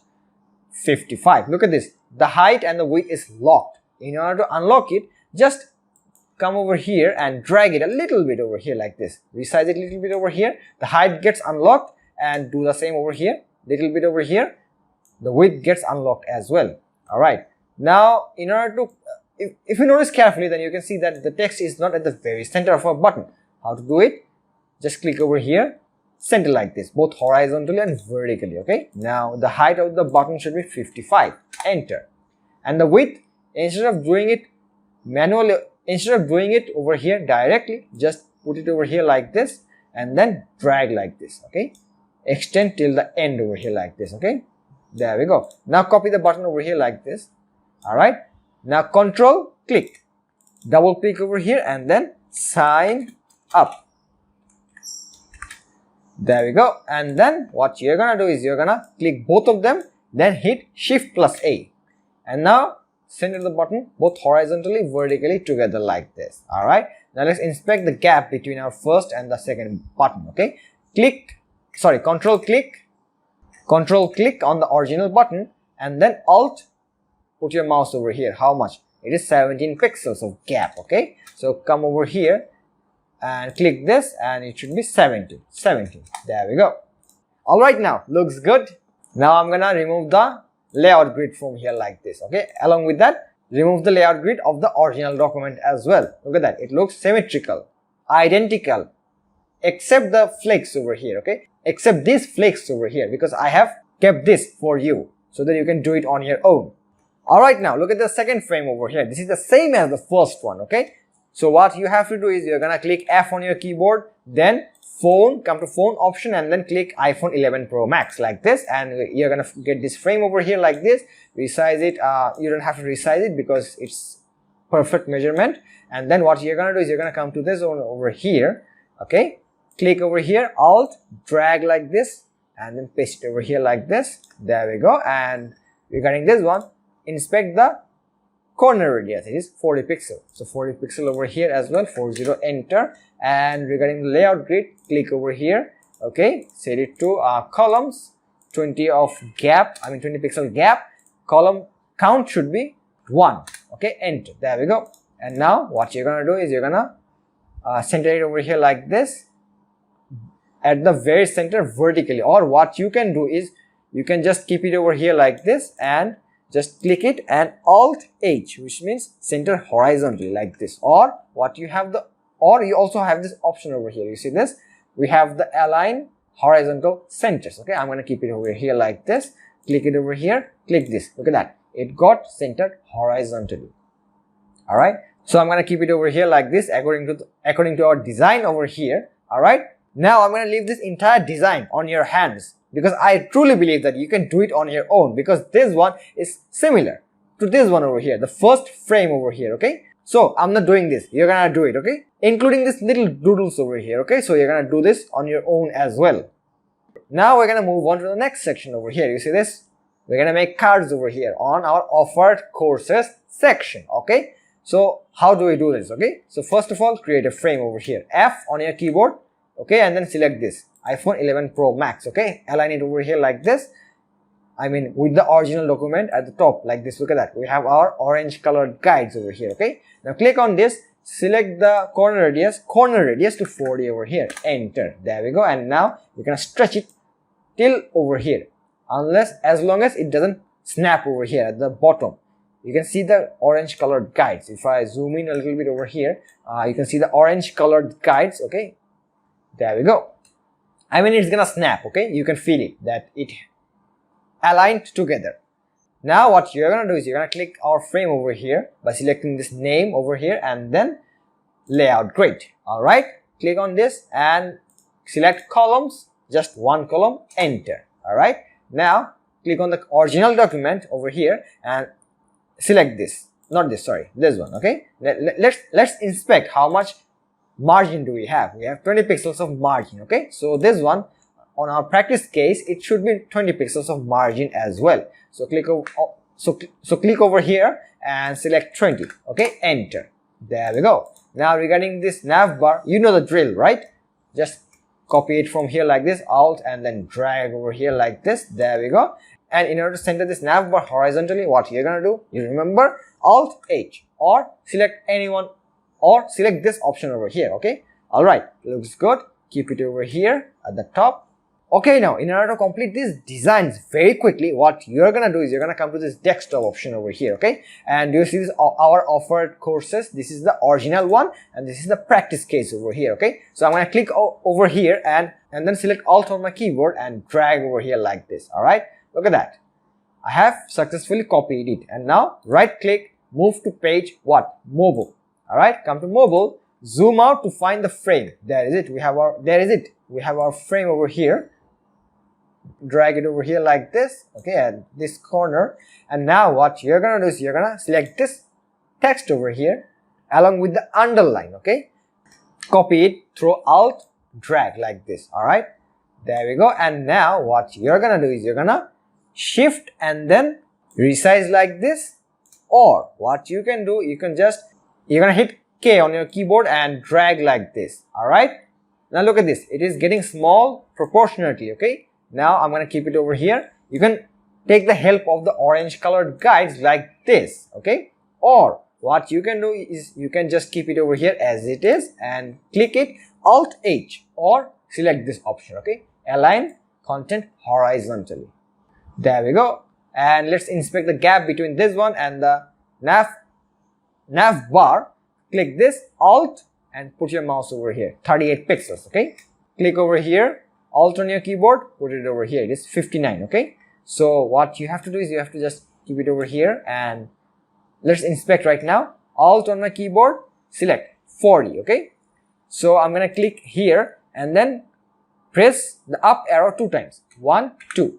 Now it's 38 accurately. All right, looks good. If you can recall, we made these cards on the desktop version. Okay, Control Z, Z, Z. Now in order to make the design for the mobile version very quickly, we're gonna take the help of auto layout. So what we're gonna do is we're gonna select all our cards together like this. Okay, and then Shift plus A like this. Do you see this option over here? This is called the auto layout. Do you see this little button over here? Oh, by the way, you're gonna click this over here and then center both horizontally and vertically. Okay, like this.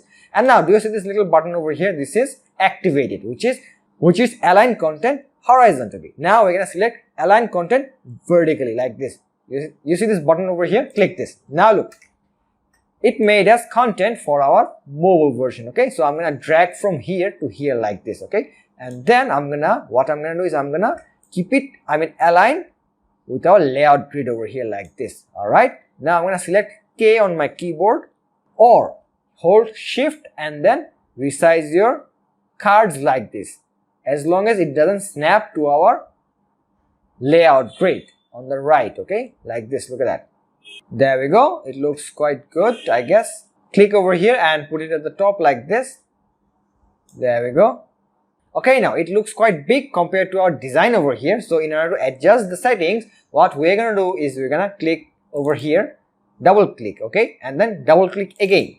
double click again, as long as we don't see these blue colored lines around our image. Okay, look at the size of the image. Okay, you see this, just copy the width, Control C, and now come over here, double click, double click, double click, as long as you don't see the blue colored lines around our image. Okay, so I have selected this one, select this option. Okay, constraints properly, then paste the width over here, Control V, enter. There we go. Now let's change the text. What is the font size of this text? Okay, Control click. Now look at this, it is 50.7, just consider it 50 pixels. Okay, Control click, set it to 50, 50, enter. There we go. And yeah, select this option over here as well, auto width. So what it will do, let me show you. Okay, Control Z. What it will do, you see this extra gap over here, it's gonna remove that extra gap so that we can do our measurements accordingly, correctly. Okay, so click this over here. Now you can see that the extra gap got removed. Okay, like that. There we go. And regarding the button, let's inspect the button. What is the font size of the button? Okay, Control click like this, 24 pixels. Okay, Control click, set it to 24 over here, enter. And then look at this, we have so many gaps over here. Okay, in order to remove those gaps, just click this over here, auto width, like this. There we go. Alright, so far so good. Now look at this, we have our content on the very left side, so we need to center it both horizontal and vertically. And now let's look at our original card over here. Okay, so double click over here and look at this height over here. Okay, so I'm gonna copy the height. Okay, Control C, and then come to our practice case over here. Okay, double click over here and then paste it over here like this. Okay, Control V, enter. Alright, now so far so good. Now we need to center our content both horizontally and vertically inside our card over here. Okay, so how do we do this? First of all, we're gonna unframe our frame. Okay, like this. I'm gonna click over here and then click this over here. Okay, from frame we're gonna select it to group like this. Okay, and then Control Shift G to remove that group like this. Now look, it doesn't have any auto layout over here, it is just a single plain card. And look at this over here, it is also behaving like a group. So Control Shift G, remove that group as well. Alright, now the next thing that you're gonna do is you're gonna click this content over here and this button over here as well. Okay, both of them, and then Shift plus A to put it inside a frame. Okay, and then select it to 0 like this and then enter. Alright, 0 over here as well. There we go. It is removing the extra white space from our content. Okay, and now what you're gonna do is you're gonna select both the card and our content like this. Okay, and then Shift plus A. Okay, Shift A, and then center it both horizontal and vertical. Okay, you're gonna select this button over here like this and then select this button over here. Or what you can do is you can just select Alt H and Alt V on your keyboard like this. Look, Alt V H like this. There we go. Now look at this, we have so many gaps over here, but we have a minimum gap over here. Okay, so how do we remove those gaps? Okay, so let's inspect this button over here. Okay, Control click like this. Look at this properties. Okay, look at the height, it is 55 pixels. Okay, so I'm going to come back over here and Control click like this and set the height to how much? It is set to 62. So, and it is also locked. So what you're gonna do is you're gonna select V on your keyboard and drag it a little bit up. Okay, and now set it to 55 pixels. Okay, 55, enter. There we go. Now look, this button is not at the very this text is not at the very center. What you're gonna do is you're gonna click this over here. Okay, and then center it over here like this. There we go, boom. But still we have so many gaps in our content. Okay, so let's inspect. Okay, so click over here and look at this, we have 17.66 pixels of gap. Okay, so let's set it to 0, enter. There we go. Now select both of them together again and Alt V, Alt H to center both of them, both horizontal and vertically. There we go. Our button looks exactly the carbon copy of the original one over here. Now I'm gonna leave the rest of these cards. You see this card over here and this card over here as well. I am leaving this to you. Fix them. Along with that, this design over here, you see this design, this is similar to our design, frame number 1, this one, and frame number 2 over here as well. So do it on your own. And yeah, you're gonna do this footer over here as well on your own. Now we're gonna make the teacher's page. Okay, this one. Alright, so zoom out a little bit and delete this one. From here, delete. Alright, and then we're gonna move it to the right side. Select properly like this. Alright, so right side over here like this. There we go. And now come to the desktop version over here, and you see this page over here, the original document, this one. So I'm going to copy it from here, okay, the original design, okay. Click on the name over here, desktop 4, alt on your keyboard and drag it over here like this. Alright, now right click, move to page, which one? Mobile, like this, okay. Now come to the mobile version, zoom out, find it, where is it? Here is it, okay. So I'm going to keep it over here at the top, and I'm going to move it, both of them, I mean all this design, little design is over here on the very right over here, okay. Now zoom in over here, click F on your keyboard, select the iPhone 11 Pro Max like this, okay. Drag it over here like this and set the border radius, I mean corner radius to 40 over here like this, enter. Now select this layout grid, set it to columns over here, and then count would be 1, enter. Set the margin to 20 pixels over here, enter. Alright, now just replicate the nav bar by alt on your keyboard, drag over here like this, alright. Then release it like this, and then alt H to center horizontally like this, okay. There we go. So far so good. Now look at this desktop design over here, okay. So alt drag like this, okay. Keep it over here, and then hit K on your keyboard, okay. K, and then drag it like this, as long as it doesn't get shrunk like this, okay, like this one, the original design. Let's make it a little bit smaller like this, and then click on here, select this or alt H on your keyboard. There we go. Keep it a little bit up like this. Alright, looks good. And now select your frame over here like this, and then hit V on your keyboard, okay, V, and then drag it to the very end over here like this. There we go. So far so good. Now we're gonna replicate the cards over here, okay. So how many cards do we have? 1, 2, 3, 4, 5, okay, 5 cards, not 6 cards as the original design on the desktop version, okay. So do you recall that how we made these cards over here, okay.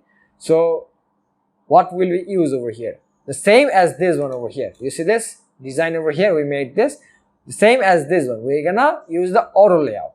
How do we do this? Like this. Look, follow me, okay. I'm gonna select all my cards over here like this, Shift plus A, or right click and add auto layout like this. Look at this little button over here, okay. It is horizontal, set it to vertical like this. Look, it became designed for our mobile version. You see this, okay. I'm gonna keep it over here like this. There we go.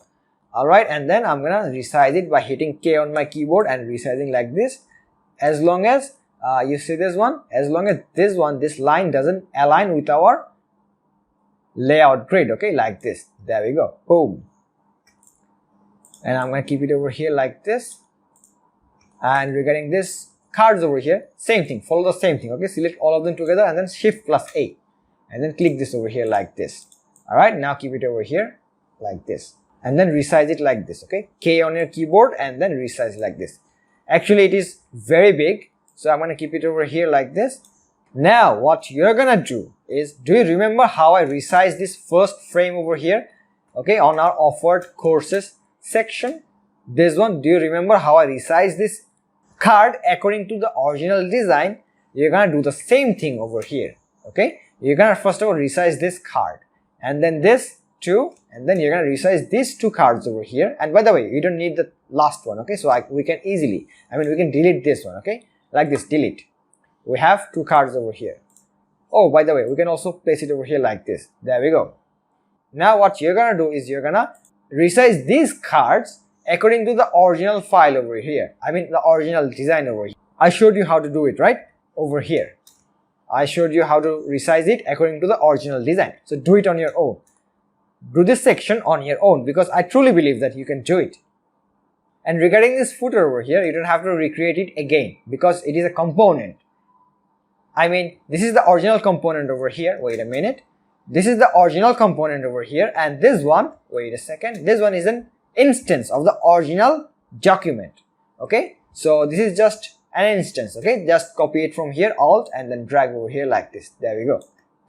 And if you want to change something over here, just change the original document, okay. Just change over here, and everything, all the children will get changed according to the parent component. Okay, all right, now let's look how to make this contact us form. Okay, there's one over here.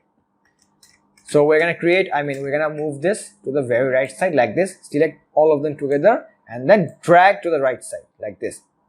There we go. And then come over here and hit F on your keyboard, F. You're gonna click F on your keyboard and then select this iPhone 11 Pro Max like this. Keep it over here. And what was the corner radius? You remember? 40 pixels. So hit 40 over here. Okay, 40, enter. Then auto layout, layout grid over here. Set it to columns over here like this, columns, and then set 1, enter. And over here write 20 pixels of margin.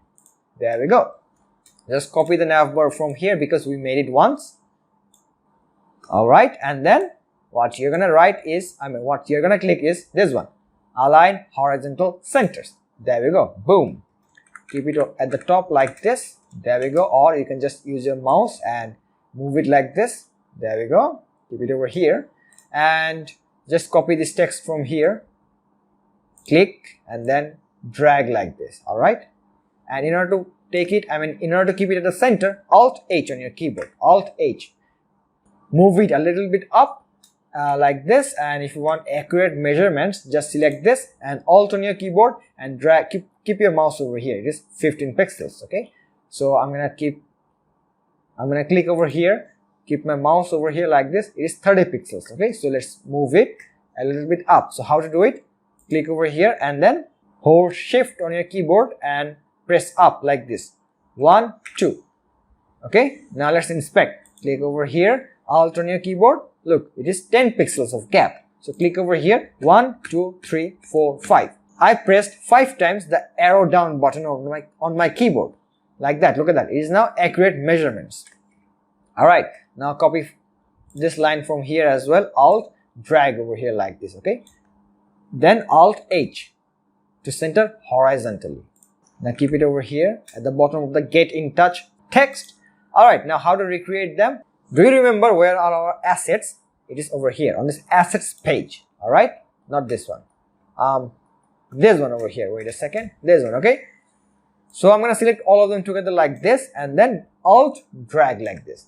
Then select all of them again, right click, move to page. Where? Come on, tell me. It's mobile. So come to mobile over here, zoom out to see where is it. Here is it. Okay, I'm gonna select all of them together like this and then select K on my keyboard and drag, or select Shift on my keyboard. Okay, and then drag like this, and then it's gonna get resized like that. Okay, I'm gonna bring it over here like this. Look at that. Okay, so it's quite big compared to this one. You can also inspect the icon size like this. Control click like this, and you can see that it is width 50 pixels and the height is 38.09 pixels. Okay, so you can do that as well, but I'm gonna just use my scale tool. Okay, so I'm gonna select all of them together and then hit K on my keyboard and then scale it down like this. There we go. All right, now what we're gonna do is we're gonna select this phone over here like this. Okay, we're gonna make it horizontal like this. Okay, now let's copy the text from here. Okay, Alt drag like this, double click, Alt drag like this. Okay, or just click over here, control click over here and then Alt drag over here like this. Or what you can do is just control click over here like this and then Alt drag like this. All right, now what you're gonna do is look at this very carefully. I'm gonna select both of them together and take the help of whom? Auto layout. Okay, the boss is over here. Click it over here like this, the plus sign. All right, now keep it at the very center over here, both the text and the icon like this. There we go. Now let's keep a gap of 30 pixels. Okay, between our icon and the text. Okay, the same thing for here. Shift A, click over here and center it over here like this. All right, now how much was the gap? 30 pixels. Okay, select this, 30, enter. Boom. The same over here. Shift A, how much? 30, enter. Select this, keep it at the very center over here. Okay, now so far so good. It looks like this one. Okay, now if you notice carefully, then you can see that this text are not aligned to a single line. Okay, so let me bring my ruler over here like this by clicking over here and then rulers over here like this. So I got my ruler over here. Then I'm gonna click over here and then keep my ruler over here like this. Look at that. So I'm gonna keep it over here, okay, to this line. Now if I zoom in, then you can see that the text is over here, okay, according to our ruler.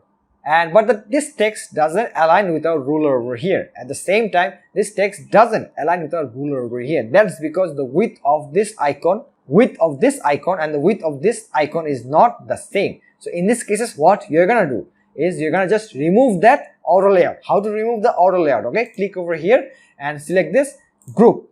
And then what you're gonna do is you're gonna click this and then Ctrl+Shift+G on your keyboard to remove that group. Now look, both of them behaves like an individual elements. Alright, same thing over here. Remove the frame to group and then Ctrl+Shift+G to remove that group. Come over here, select this frame to group. Okay, Ctrl+Shift+G, remove that group. There we go. Now what you're gonna do is you're gonna select all the text over here like this, okay, and then use auto layout, Shift+A like this. Now look, our text are at the very center over here according to our what? According to this ruler over here. You see this ruler and you see this content over here. Now if you want to, you can also use this one and then keep it over here, okay, on the left side of the horizontal line like this. Alright. Now regarding this icons over here, you can do the same. You can just use the auto layout as well by clicking all of them together. Selecting all of them together and then Shift+A. And then you need to keep it at the center, both horizontally and vertically. So click over here and then click this. Alright then, so far so good, okay. Now we're gonna select all of them together like this, okay, and then Ctrl+G on your keyboard to lock the position. Alright, there we go. Look at that. It looks very nice. Now click this original document over here like this. Alright, and then Alt on your keyboard, put your mouse over here like this. How much is the gap between our address and this text? 46. Let's duplicate the same as well. Click over here and then keep it over here like this. And then Alt on your keyboard, keep it over here. How much is this? 53. So you have to go how much? 9 more steps, okay? So hit 9 times the up arrow sign, okay? 1, 2, 3, 4, 5, 6, 7, 8, 9. Now let's inspect, okay? Click on here, Alt, and then put your mouse over here. 44, wait a minute, it was how much? Sorry, 46. Oh, sorry, I moved 2 pixels up. So I'm gonna go 2 pixels down. So click 2 times the down arrow, okay? 1, 2. Now it's gonna be exact measurement, okay? So click on here, Alt, and then put it over here like this, 46. There we go. Now let's create this form over here, okay? So let's inspect the first one, okay? Click, Control, click over here like this. How much is the height? 63.99. Let's consider it 64, okay? So come over here, and if you want to remove the ruler, what you're gonna do is you're gonna click over here and then select this rulers, and the ruler will go away like that. Now hit R on your keyboard and drag it like this. How much was the height? 65, right? 64. All right, so I'm going to click over here and write 64, enter, and I'm going to keep it over here like this, and I'm going to drag it until I don't cover the entire width of my layout grid like that. Now what is the border radius? Corner radius is 9.36, so of the original design. So I'm going to click over here and write 9.36 over here, enter. There we go. And then add some stroke like this. How much? 3, enter. Not 3, sorry. Let's consider it 2, enter. There we go. Now you can see that this form at the top and over here are the similar, identical.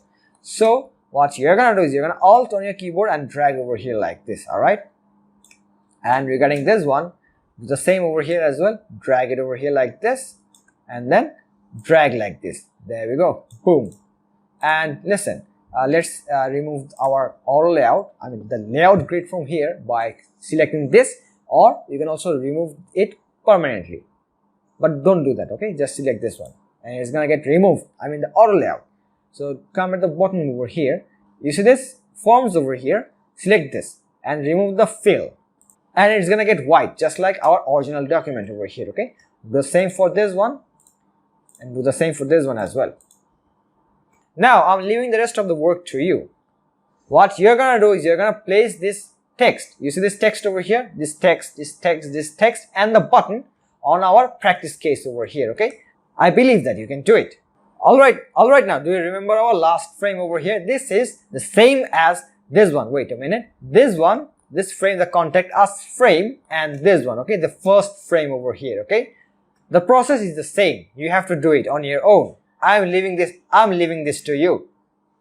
Alright guys, personally I think that this video became extremely long. So what kind of content do you want? Do you want very big, in-depth tutorial videos or short videos? Let me know in the comments down below. So, ladies and gentlemen, we're done with our tutorial. If you like the video, give a like, share it with a friend, and feel free to subscribe. Till then, I'll see you in the next video. Bye bye.